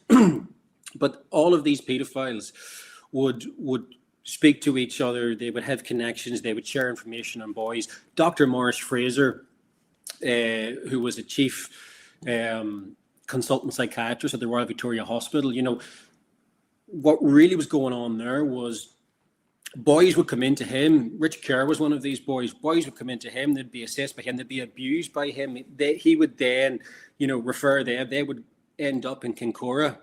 You know, our Kincora boys would be taken to him. You know, this was a network of paedophiles who were sharing information and sharing boys. Right. You know, so William McGrath was central to that, and William McGrath was central to Colin's investigation of Kincora, because Colin was able to investigate McGrath because of his paramilitary links. And that's when the child abuse became apparent to Colin, when he was investigating William McGrath for his connections, not to Kincora, but to Tara, this paramilitary organization. Right, which the police took part in, right? The RUC attended Tara meetings, right? Listen, you know, I don't need to give you the 101 on collusion in Northern Ireland and the RUC and loyalist paramilitaries, but it's all been laid out. You know, there was extensive collusion across all, not just loyalists, Republicans as well. You know, there was collusion extensive. So yes, you know, senior figures in the RUC, military intelligence officials, you know, these people were interacting with paramilitary groups. You know, like I was struck by, and you know, when we call most of these paedophiles out as state agents, you know, Sir John Stevens and the Stevens report in the mid-2000s. Now we're talking about Sir John Stevens here, you know, so, you know, unimpeachable record. He was looking into state collusion with loyalist paramilitaries, and he stated that of the 210 loyalist paramilitaries that he investigated, 207 of them were state agents. Shocking. So that's the level of infiltration we're talking about here. You know, it was endemic. You know, and so when sometimes people roll your eyes when you talk about, you know, MI5 involvement and state agents, you know, it'd be stranger if there wasn't at this stage. You know, absolutely it would, because it was Thatcher's government that eventually admitted that about Colin's role, wasn't it? Because they were, as you said, they were hiding it for the longest period of time. Colin was vilified, yes, as a fantasist, as a Walter Mitty. You know, we still get that now from various quarters. You know, right? You know, I said anyone go and read Paul Foot's book, right? Know, and try to argue with any of it. But you know, Colin was vilified up until Colin started, you know, in the early 1970s, you know, investigating William McGrath, uncovering child abuse, reporting child abuse. This is the early 1970s, right? And it wasn't, and he was vilified as a fantasist. He was only a press officer. He had nothing to do with any of this. So that's the early 1970s. 1990. It was 1990 before Margaret Thatcher had to stand up in Parliament and give a statement to the House confirming Colin's role in a black ops psyops unit in Northern Ireland. Now, up until that point, there were, you know, many journalists, you know, revered journalists who were accusing him of being a fantasist and a Walter Mitty. Terrible. You know? And what about the destruction of files as well? That took place, didn't it? Well, right throughout this, at every stage of the process that we looked at, files were being destroyed. So you look at you know, investigations in 1969, 1970 into the actions of some of these paedophiles we name. Their court cases mysteriously disappeared. Their files were blown up in a bomb attack. That did happen. I get it, but you know, convenient. Colin Wallace, all his files from his years in the PSYOPs unit were destroyed, lost. The HIA inquiry, the Historical Institutional Abuse Inquiry, which happened in Northern Ireland, looking into children's homes and Kincora. Even those terms of reference were set.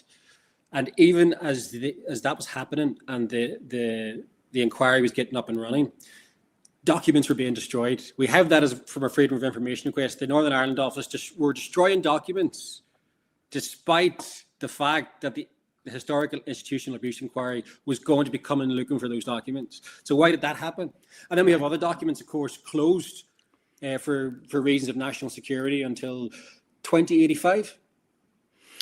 You asked some really important questions in this documentary, and one of them, I think, was why were so many paedophiles active in Belfast during the Troubles? And I think that's when you start to get to the nub of what potentially has taken place. And that's what I mean when I say I think this takes it on to the next level, because I think your documentary opens up the road for people in a way that may not have been accessible to them previously. It's a very accessible documentary, which is vital for a topic like this. I clearly don't need to tell you that. So why were so many paedophiles active during the Troubles, do you think, Des? Well, I think there's an issue with paedophilia in society anyway, I think so. I think that's number one. Number two, I think they coalesced in a place where, people were looking the other way, and that was just in society. Let's not even talk about the security services and things like that. I think there were vulnerable children on the streets. It wasn't lost on me that these children were playing truant from school. Right.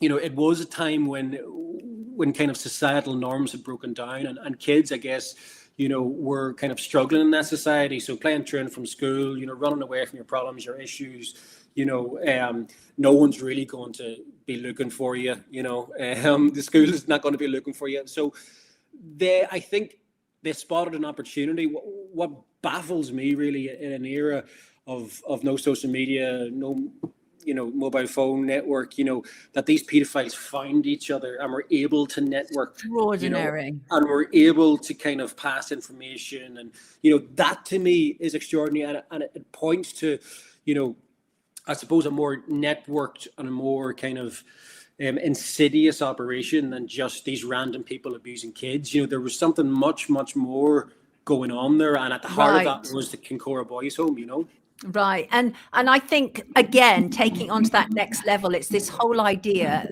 of, were these violent paedophiles protected operatives of the state? And was the price that they were prepared to pay what happened to these boys? That's all. That's where we're at now, isn't it, Des? We're actually at that point now. It sounds crazy. Right. But I would urge anyone to look at the film and look at the evidence we've laid out. Like, we know for certain that the vast number of people that we have named in the film, and there are others, were paid agents of the state. I've spoken, for instance, we talk about John McKeag, one of kind of the most prolific loyalist serial killers of the Troubles and a director of terrorism. I spoke directly to his handler from that time. They knew what he was doing, but they had to keep him in place because the quid pro quo was, you give us information on terrorism and what's happening, who might be targeted for getting killed, and you just continue. We'll just let you do whatever you want. You just continue to do what you do. And that, that was widespread. So across, loyalism and republicanism, but in this, very kind of focused search for answers, the main men at the center, the William McGrath, John McKeag, Alan Campbell, these people were working for the British state. Right.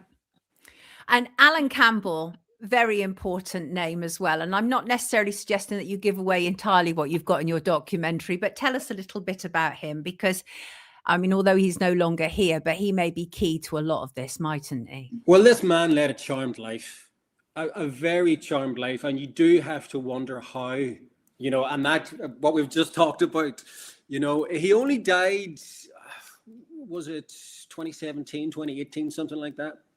And the man never seen the inside of an interview room or a prison cell, which in fact, and there's a lot of comments actually that I'm reading on the documentary. There are people even now who are going, "This man was my religion teacher. How did this happen?" So he was a teacher of religious studies, a pastor, but also very out there on the kind of rabid Christian Israeli right wing.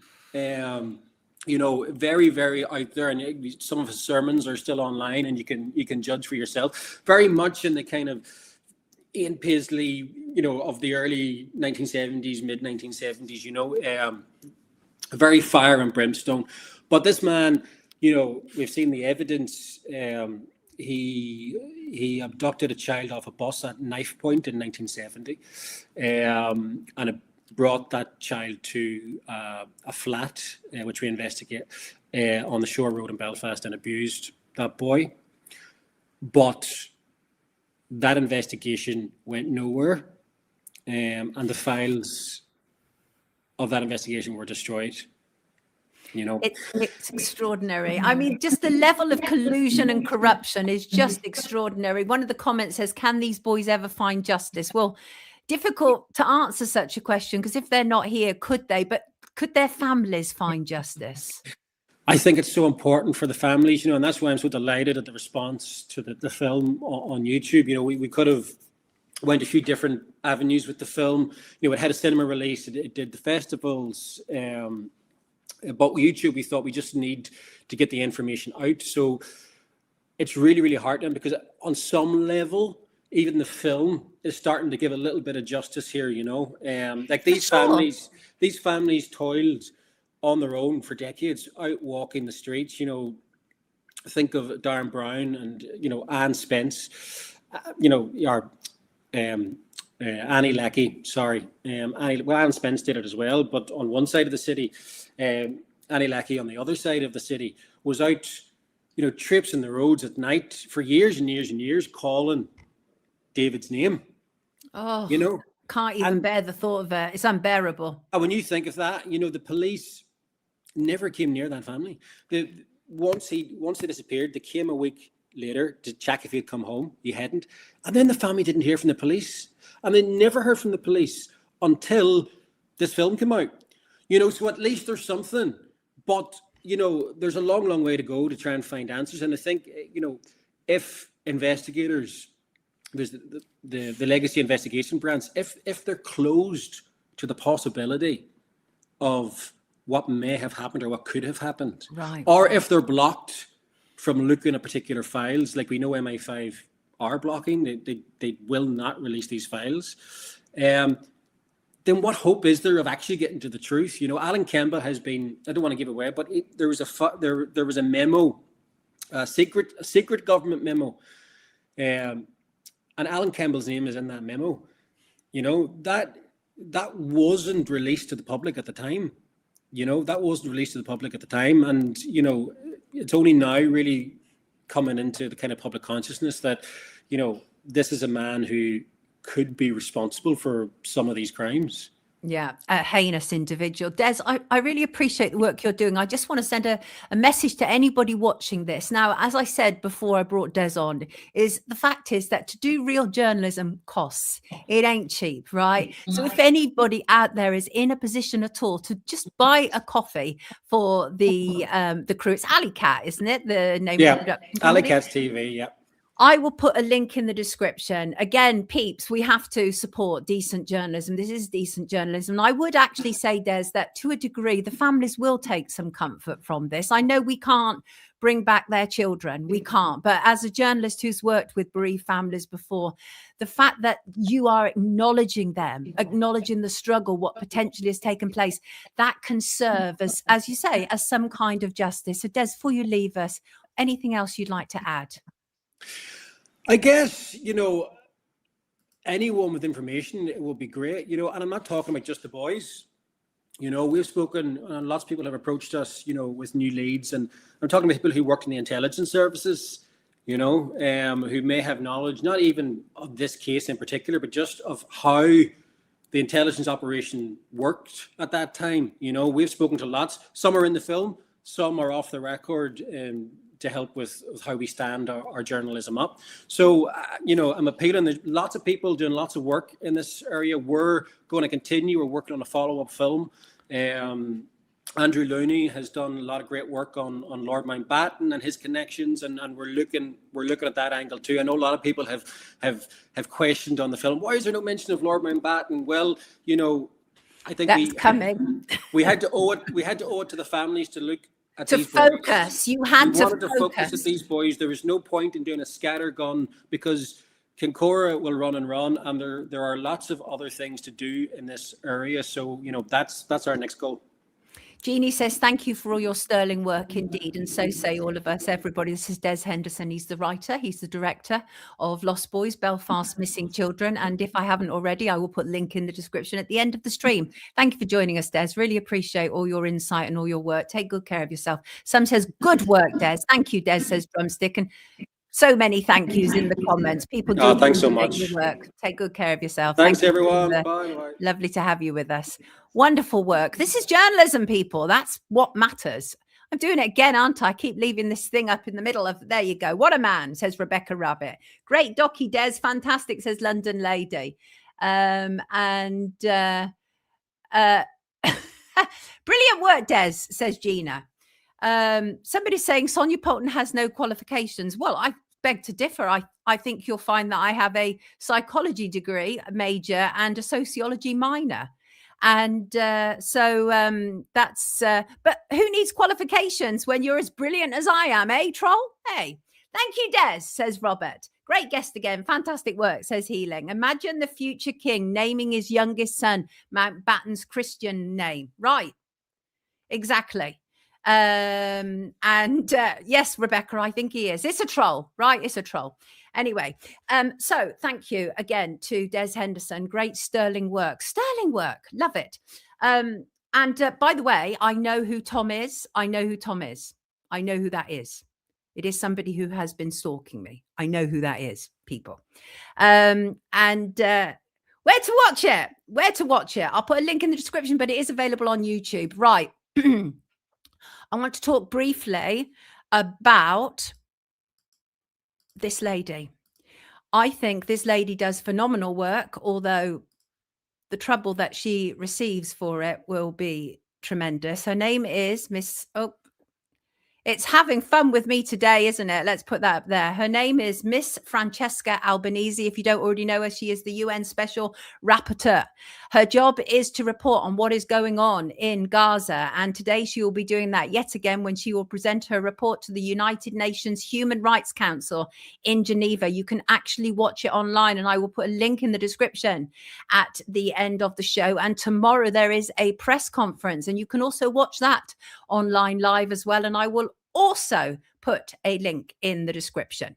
And her report is Torture and Genocide, report of the Special Rapporteur, and it's on the situation of human rights in the Palestinian territories, which has been occupied since 1967. I received an advanced and edited version. An edited version will be distributed after the presentation and after the press conference. But in summary, the report examines Israel's use of torture against Palestinians from the occupied Palestinian territory since 7th of December 2023. It encompasses both custodial and non-custodial practices which meet the threshold for genocide under the Genocide Convention. And this woman gets a very bad press. She's not liked by mainstream media. I'm sure that doesn't surprise you. But the one thing I know about Francesca Albanese, Italian lady, is she understands about ethnic cleansing. She understands about genocide and torture. She knows that there is no peace taking place, and she knows that the political discourse has been a failure. And she harbors tremendous frustration at the fact that she is reporting on all this and the UN member states are still failing to act. She's very passionate about it. She cares about the subject. She cares about the people there. And the conclusion on the report talks about the targeting of people and how genocide has become the ultimate form of torture.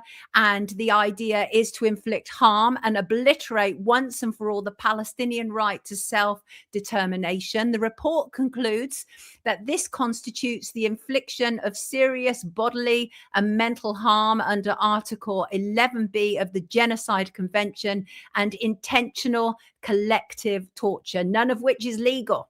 None of which is legal. And she makes a number of recommendations in the unedited report, and I assume they will make it to the final report. And one of them is to Israel to immediately cease all acts of torture and ill treatment of the Palestinian people as part of its ongoing genocide, whether custodial or non-custodial. And she talks about dismantling the apartheid regime, immediately ending Israel's unlawful presence in the territory, alongside them being forced to give some accountability for their actions.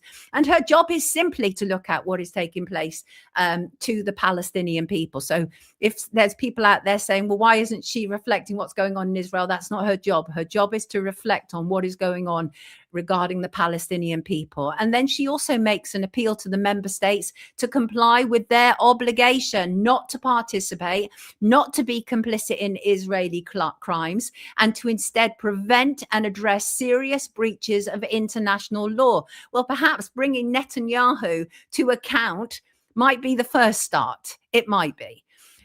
So I think it's an important report. I'm looking forward to seeing her deliver it, and also to watching the press conference tomorrow. And as I say, I will put the links in the description so you can hopefully catch up with it. What does apartheid mean in layman's terms? A separation, but a discriminatory separation in layman's terms. So there you go. I like her. I'm a fan of hers, actually. I like her very much. I'd like to do an interview with her, and I may attempt to get that organised. I want to talk about the current meningitis media hype stuff, and act in 4 parts, as I'm going to call it, because we've been subject to the media hype, the fear, the rush to vaccinate, and then, we may have been misdiagnosing people, which came yesterday. What the actual is happening in Canterbury, Kent, people? Well, to a degree, it's social contagion, according to a Wake Up viewer whose own daughter was taken ill after being in the nightclub at the heart of the story. But we are told by mainstream media, and have been for the last week, that an unprecedented outbreak took place, which had been linked to a so-called super spreader event at Club Chemistry nightclub in Canterbury in Kent. And it has varied what they've told us. They've said that 2 people have died. We have the name of one, Juliet Kenny, who was a 6th form pupil, and a University of Kent student who was 21. And as I say, the idea is that the source of the spread goes back to Club Chemistry. And what's happened as a consequence of that is that the NHS and the UK body that oversees that have implemented emergency measures to contain the spread, we are told. And they started immediately with Wes Streeting, Health Secretary, talking about a targeted vaccination campaign. Over 8,000 meningitis B vaccines have been administered to eligible students and staff, we are told, in high risk settings. They've also been given antibiotics. And my viewer, Lucy, really gave a proper bird's eye view of what was taking place. So we were also told that there was this fear that it was going to overrun the hospitals again. We've heard all of this before. And of course, it's really important to know that what we've also heard before is about various training exercises that have taken place around this. So if you remember, prior to COVID-19, which the 6th anniversary is today in the UK, March the 23rd. But prior to that, there was Event 201, which took place in October 2019. And then prior to this, what we're hearing now was Exercise Pegasus. Now, Exercise Pegasus is about pandemic preparedness. And it was originally debated in Parliament in September last year. And they did a number of training exercises, but they also said a 4th phase known as recovery is also planned for 2026. The UK government have committed to communicating the findings and lessons of the exercise as recommended by the COVID-19 inquiry, and a post-exercise report will be delivered in due course. So are we sure what has taken place is not stage 4 of Exercise Pegasus? Are we sure about that? I'm not entirely sure about that. So obviously, this is a media story. Really important to understand that. And a number of doctors have contacted me. And I've also seen some good doctors online who are saying, have you seen the way that media is responding to this? Well, yes, absolutely. In fact, I counted, let me just see here, 8:32. I counted 61 stories on the BBC's main channels in the last week. That's a lot. People have woken up. Yes, indeed, they have. And that's a huge amount of stories. They've made it really big. But it's not just the BBC. The GB News, for goodness sake, they like to call themselves the People's Channel. They're on there telling people to get vaccinated, right? And they have absolutely failed to talk about anything to do with the problems to do with C19. They are pushers like anybody else. Yes, they are. And good morning to Jason Rook. Jason Rook has been very busy. He's been all over this. He's a supporter of Wake Up. He sent me some information from the Wayback Machine from January 2026. The University of Kent, which is supposed to sort of be close to the epicenter of this and to involve University of Kent students, they were on their health, wellbeing and disability support page. They were talking about making sure their students were up to date with their vaccinations, including meningitis and MMR. Well, we're seeing links, aren't we? I mean, the National Center for Biotechnology Information, which is a US government organization, actually suggests that there are links between the C19 jab and meningitis, first and foremost, right? And the same applies with MMR. But good doctors and medics have rushed to correct the misinfo, because then you had the newspapers come out and say, well, the reason that it's all abating is because the vaccinations. Well, Dr. Claire Craig, being one of the people to take issue with this, said it takes 6 weeks before there is any claim of protection from this vaccine. And yet you have BBC and other media outlets saying a meningitis vaccination program has been expanded following a deadly outbreak in Canterbury, with university students queuing for hours for the jabs. And the number of cases of meningitis linked to an outbreak in Kent in the UK has dropped as a campaign to vaccinate thousands of young people continued into a fourth day. That's RTE News. And none of that is appropriate, because as Claire Craig said, if whatever your thoughts on vaccinations, but what she's saying is, even on the face value, they're lying to you. They're lying to you. And lo and behold, it subsided as quickly as it started. By yesterday, as I say, the headlines read, meningitis cases fall as health officials reveal some people were wrongly told they had the disease. You think?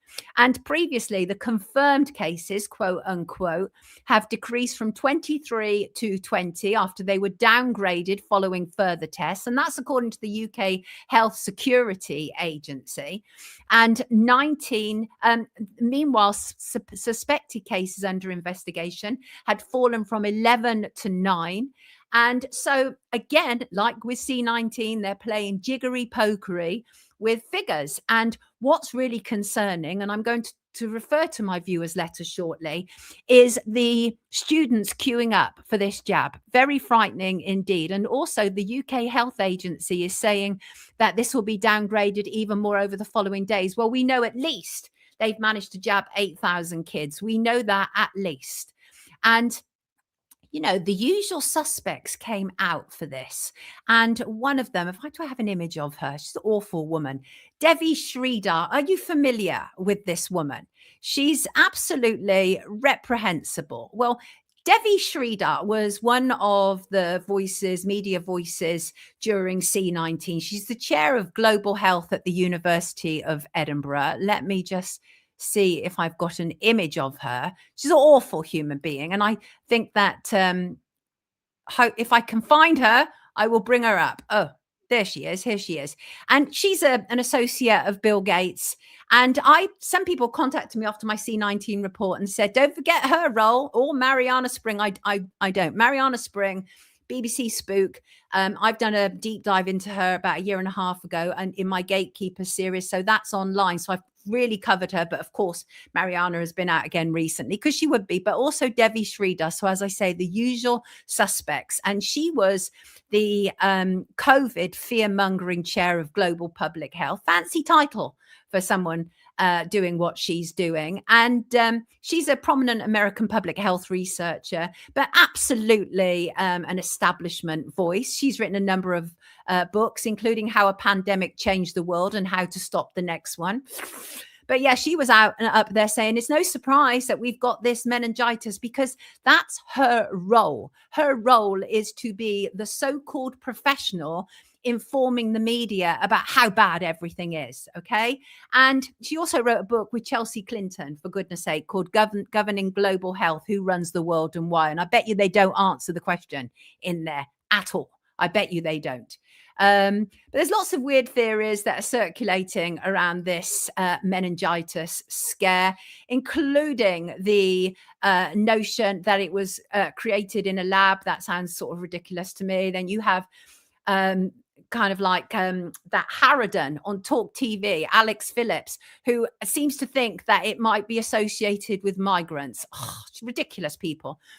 But I think a very good capture was made by TJ on X, more power to your elbow, because this actually shows the role of media and what they are about. And so essentially, what happened was this story has been retold over 2025 and 2026. So this story, parents, terrible. My daughter had blood oozing from her eyes after she was discharged from hospital. Hours later, she was dead. And that was first published on the 19th of February, 2025. So over a year ago. And that was published in The Sun. And the byline read Amelia Stout. Well, that has now been reworked, essentially, and as part of this fear-mongering for the Daily Mirror. And this is by a so-called journalist called Elisabetta Ranks-Burgage. And I kind of traced her and looked for her, and she used to work at The Sun. And in fact, on her X profile, it says journalist for Daily Mirror, previously The Sun. So they take one story from a publication a year ago, and then they land it down when they're all trying to whip up fear. And Liz, I would suggest that what you're doing is journalism. You're a prostitute, love. That's what you are. And unlike the two brilliant kind of journalists that I've talked to today, we need much more of PADDY and Des and much less of Liz in our media. But unfortunately, the Liz's, they move from one heinous organization to another. And also, is anybody thinking about Sophie Ward's parents? The inquest has already been held. And for them to rake this, the newspapers to rake this up again, to turn it into this real fear-mongering headline, because it doesn't say anywhere in that headline and in that intro that this story is a year old. It doesn't. It makes it seem like this is current. And I think that is absolutely, truly appalling. It's egregious. It's egregious. That's not journalism. Terrible. Armful of harmful. Yes, absolutely. And meanwhile, hundreds of vaccinated, said Amy. Absolutely. So I want to return to our, I want to turn to our viewer's letter. Now, Lucy's child. So Lucy contacted me, said, I would like to tell you what happened and what I noticed. Briefly, I became much more aware of the world in which we live in during COVID. I am very aware of the truth movement, etc., and just trying to find the truth. Like me, absolutely like me. And Lucy goes on to say, so being on the inside of this event has given me a much better understanding, and I can now see that both sides put out misinformation. They certainly do, Lucy. I agree with you. And Lucy goes on to say, my daughter fell ill last Saturday night. She was sent home from work and was sick a number of times in the night. I didn't think much of it as I had sickness bug in my class. Lucy is a teacher. Sunday, her daughter was still feeling unwell, but didn't seem to be getting any worse. So Lucy had a few things to do, left her for a few hours. When she got back about 6, went to check on her daughter. She'd been sick again. Her temperature had risen. Her hands felt cold, and she was also sensitive to light. It was at this point that Lucy rang for an ambulance. They told her that a crew would be there in 24 minutes. At the 24th minute, she received a text saying the ambulance was delayed. Again, she was informed that they would be there within 30 minutes. Now, that's really important, because what I should point out to you is her daughter was in that nightclub and is essentially absolutely at the heart of this story. And yet and we are being told this is life or death. You have to get these people to hospital, these overflowing hospitals ASAP. And yet the ambulance was struggling to get to her. And so then it said 30 minutes, the 30 minutes passed. And at this point, Lucy was despairing, as you might, being a mother, seeing your child very poorly. And she doesn't know what's wrong with her daughter, right? She just knows that her daughter is deteriorating. So she rang her daughter's father, and they were both unaware of the 2 reported deaths by this point. Anyway, the father, the ex-husband, said that they would take her. So it took him 20 minutes to get to her. Still no ambulance had arrived, by the way. They put the daughter in the car. On the way to the hospital, she deteriorated rapidly and was in and out of consciousness. That would have been terrifying for a parent. Terrifying. Anyway, she was taken into the recess. They ran through the kind of booking in of her. And then when her parents went back in, they noticed that their daughter was all hooked up. She had several cannulas in her arms. She was still in and out of consciousness. But Lucy said the staff were fantastic. And Lucy said that she had been to Club Chemistry the previous Friday, the first time she'd ever been clubbing, actually. And at that point, the hospital told Lucy that they were treating several for suspected meningitis, and that they had all been at the same club. So this is the point when I'm like, what happened at that club? What actually happened at that club? Anyway, they put Lucy's daughter on antibiotics via intravenous and steroid and pain relief. And that we were then given the antibiotic. The next few hours was just a waiting game. After a few hours, they checked to see how responsive she was, which at the time she wasn't. It was explained to us that when they checked again, if she was still unresponsive, they would need to move her to intensive care and intubate her. Well, anybody who knows anything about what happened during C-19, the moment they start talking about intubating people is a problem. Thankfully, Lucy's daughter started to become more responsive, and she was able to squeeze the consultant's hand. She remained in critical care for a further 3 days. And Lucy was shocked to discover all the headlines. And she said the result was this. The hospital A&E was carnage. Queues of young people with their parents were clearly terrified, clearly scared. And Lucy said, I've seen many accounts talking of crises actors lining up for antibiotics, etc. In my opinion, you don't need crises actors to create a psyop. You need a easily manipulated population, and the media know how to manipulate. They certainly do, by regurgitating year-old stories to terrify people. And so Lucy is essentially saying that these children were scared into queuing up for their vaccinations, and we know that, and it's problematic. It really is. And I do wonder what was in that nightclub, and it's called Chemistry as well. So all of those things kind of alarm me. Club Chemistry. And so Lucy was then later told that there was a new protocol introduced for this so-called outbreak, right? So on the first day of their daughter being in critical care, is explained that they would not need to do a lumbar puncture to determine if she had it, because they had another way of determining if she had meningitis. Guess what that was, kids? It was the PCR test. And Lucy said, obviously that rang alarm bells. I am stuck between, is it a reliable test to determine it, and much less invasive than a lumbar puncture, which none of these things are good, right? They give you these impossible situations. Use a test which is notoriously unreliable, or have a lumbar puncture. This is not great. This is awful, awful stuff. And Lucy also pointed out that the critical care unit was never overwhelmed. That wasn't the part that was overwhelmed. What was overwhelmed and what was carnage were these parents with their children who were terrified that their children were going to catch what mainstream media said was going on. Awful stuff. Awful, awful stuff. And Lucy goes on to say, the way the media are reporting it is not reflective of the situation. They are stating things like there are now 34 confirmed cases, which is categorically not true. They are adding the number of confirmed cases with the number of probable cases. Not even all of the confirmed cases are Group B. And some of the probable cases are people who are in with a headache, Lucy goes on to say. And this is what happens. It's exactly the same thing that made people queue around the block for the C-19 vax. That's exactly it. What happened. And the PCR is a fraud, says Derek. Fair.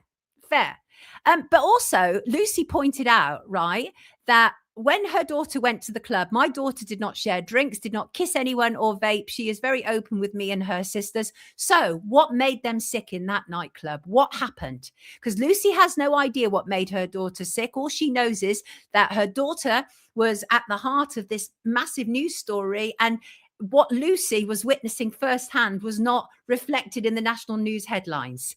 But Lucy also believes that if she had not had treatment, she would have died. What a horrific experience for any parent to have to endure. And I'm so grateful for Lucy putting all this down. But essentially, Lucy sums up. So to sum up, there are some sick youngsters with some or all meningitis symptoms who are getting better with IV antibiotics. That is a fact. Do they all have meningitis? I don't know. Did they introduce the PCR test for good or nefarious reasons? Again, I don't know, but it is far less invasive than a lumbar puncture. But what do you want, this or do you want this? Terrible situation to be put in. Terrible.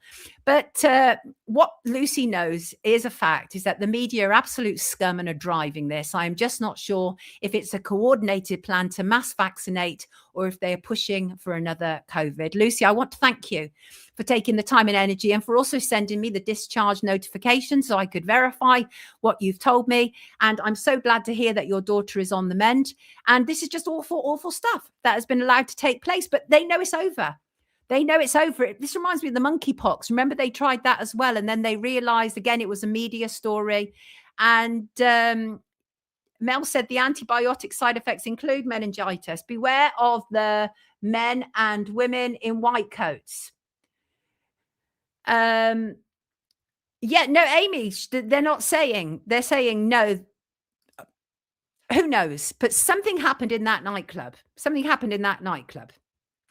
So there you go. And what has been happening in our fair skies? Just say thank you, Lucy. Love to your family. I hope she gets better soon and is well on her way to recovery. Thank you, MB. We do our best to open eyes around here. Blessings to you and your family, Lucy, says Catherine. Indeed, indeed, indeed, indeed.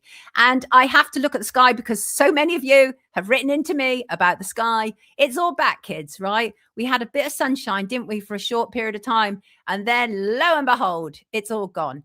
Let me see what images I have got. So I've got, this was in Teddington, where I live, over Bushy Park. And this was sent to me by Stretch Nuts. In Bushing Park right now, this was yesterday, Teddington is covered. Indeed it is.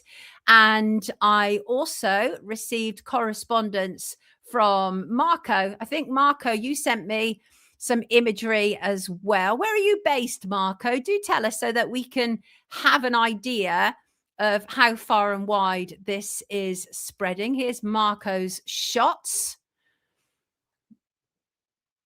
Oh,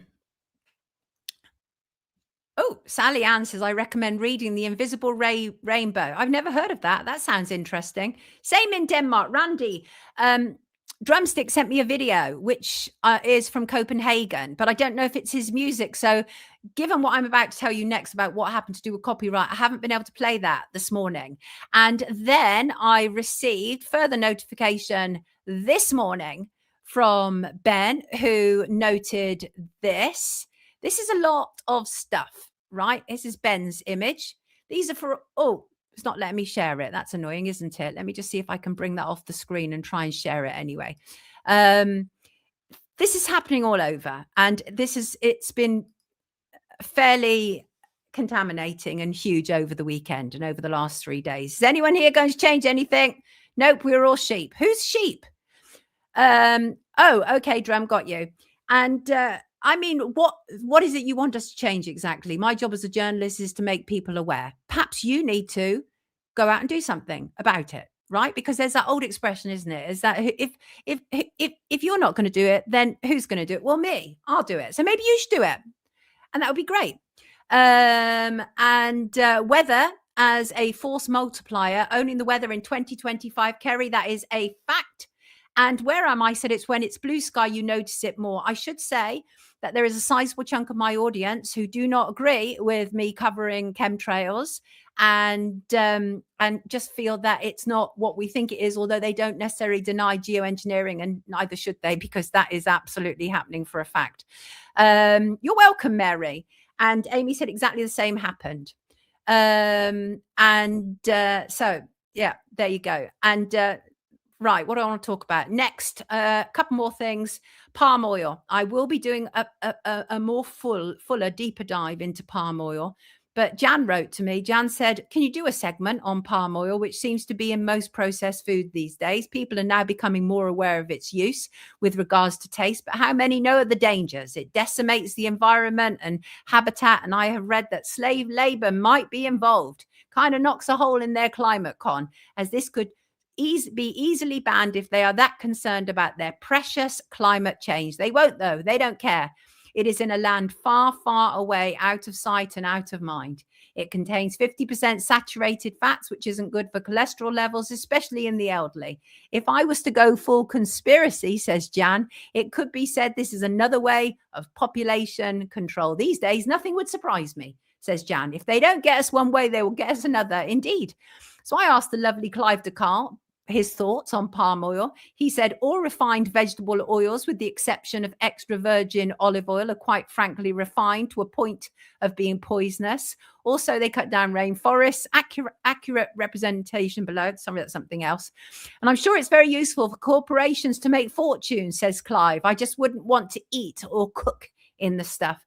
So Jan, I will be looking into that more thoroughly. I don't know a great deal about palm oil. I know about deforestation and how that has been impacted. And I know that they often talk about palm oil in regards to the net zero agenda. Anything with palm oil is making me throw up with a lot of mucus. Really?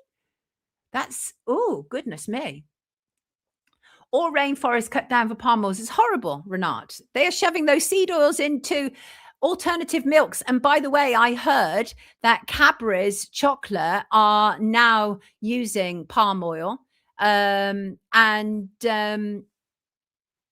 Interesting. Did you know that Cadbury's have now replaced regular milk with palm oil? I mean, I don't drink regular milk anyway, but did you know that? Gillian said, could you do a dive into these super prisons in the UK, please? It is said they contain incinerators. Dear God. Sounds fairly awful. Single source olive oil is the only safe option, says Sailaway. So, Jan, I will be looking more thoroughly into that. And just briefly, I think it's Frangleberry who had said to me in Patreon yesterday about this guy in Gwynedd who had been jailed, who was said to have inflicted atrocities on another person. Mark Blythin of Corris was imprisoned for 4 years and 9 months at Carnarvon Crown Court on March the 12th. And I looked at the newspaper reports and they don't give you a lot of details. First of all, they don't tell you who his victim is. His victim's identity is hidden. But one of the things that they talk about is how this guy apparently was coercive to his victim and convinced him not to have a C-19 jab. That's one of the major features of the story.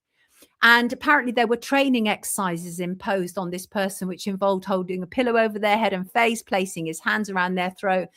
But the top line of the story appears to be that this guy was imprisoned for inflicting atrocities, which included convincing his mate not to have the C-19 jab.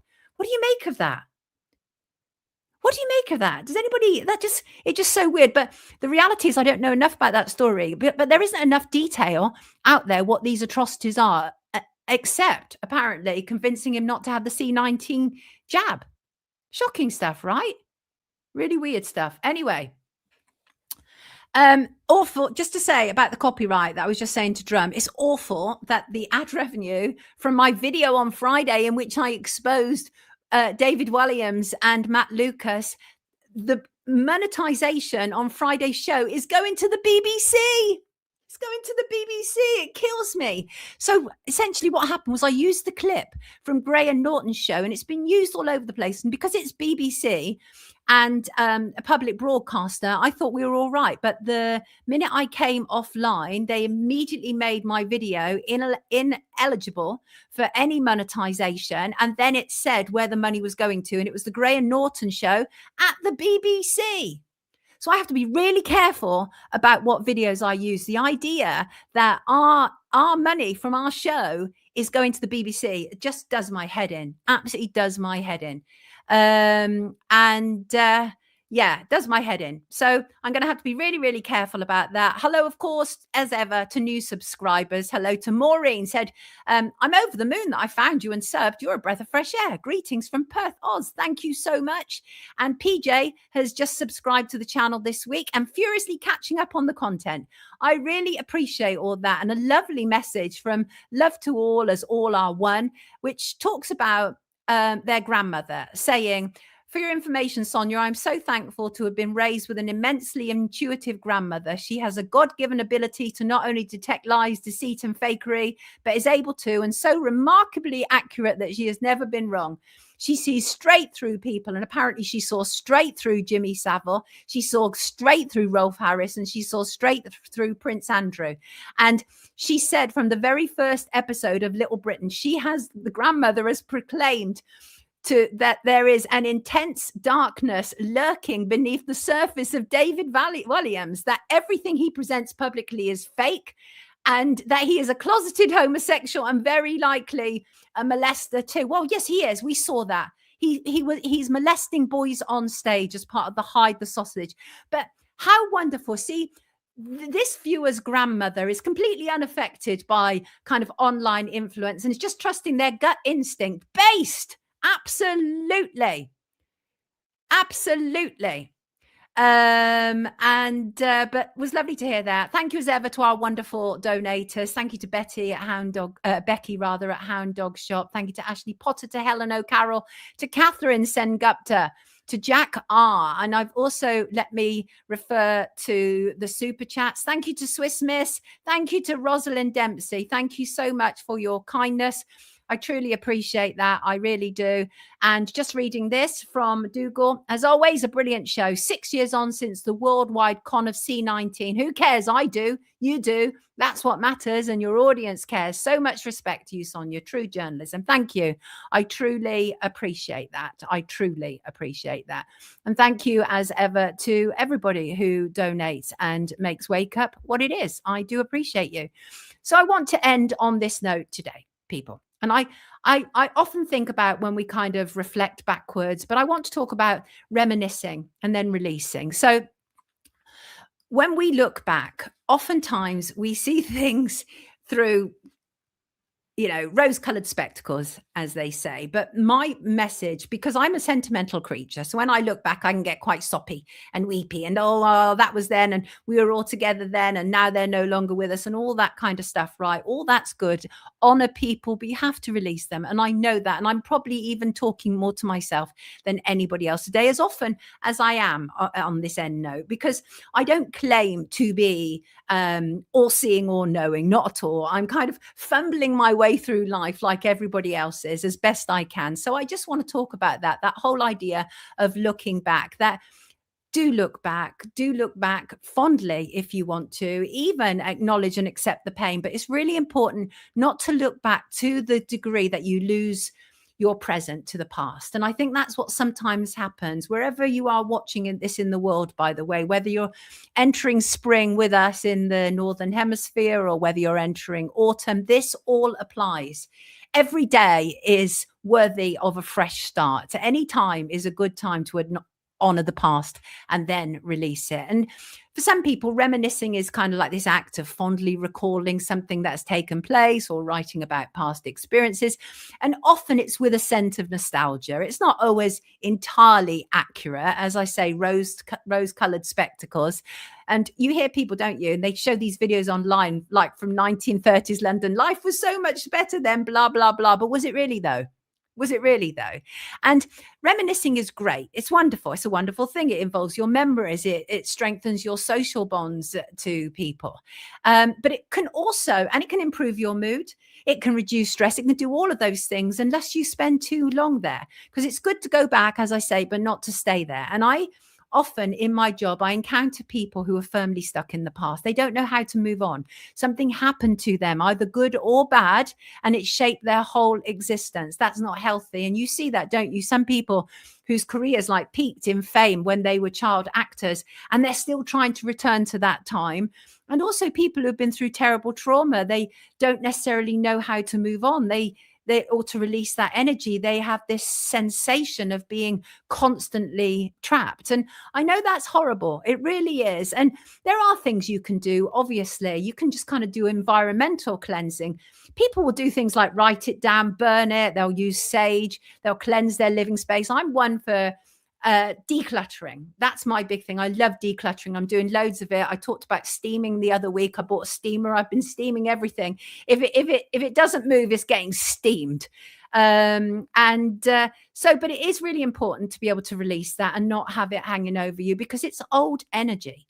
It's old energy. So instead of kind of and also if it's negative energy that comes up, sometimes people are like, oh my God, it's something negative, I want to move on from it. So it never gets resolved. So perhaps if it forces its way up into your present, you take this as the final opportunity to be able to resolve whatever it is. Bless it, release it, and just acknowledge it happened and understand that it was possibly part of your essential journey for whatever reason. I don't believe for a second that we necessarily know all the answers while we're here.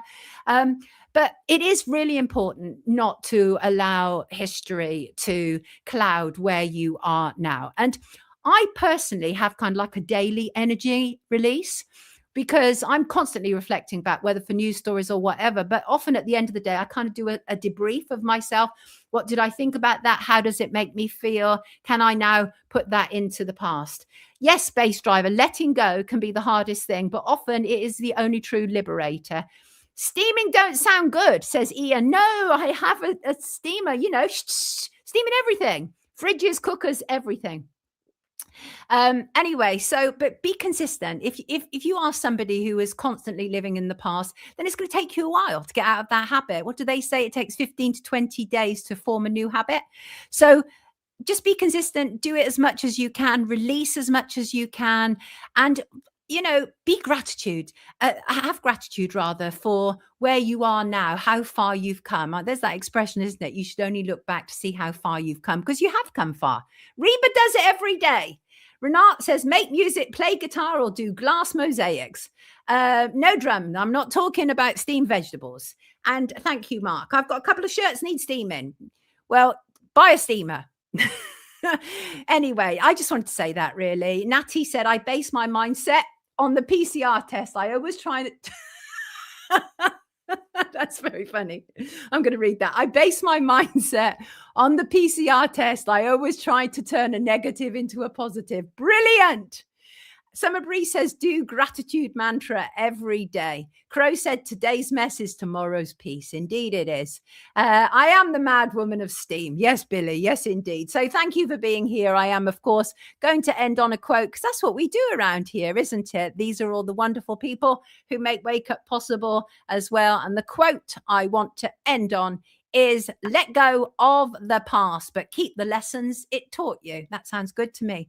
And Kath is grateful to have people like myself and people in the chat as my spiritual teachers, but we're learning from you, Kath. That's the wonderful thing. Thank you, Johnny. I appreciate that very, very much. Stephen, don't ask me which steam would I recommend. I'm a novice on these things. I think I've got the Vionics. And thank you all. Thank you, Simon. Simon is appreciating my skills today. Thank you so much. I very much appreciate that. Thank you, you all wonderful people, our Wake Up family. Keep inviting more people into our family, because we're a big club, innit? Yes, we are. And you're part of it. Have a fantastic week, you wonderful people.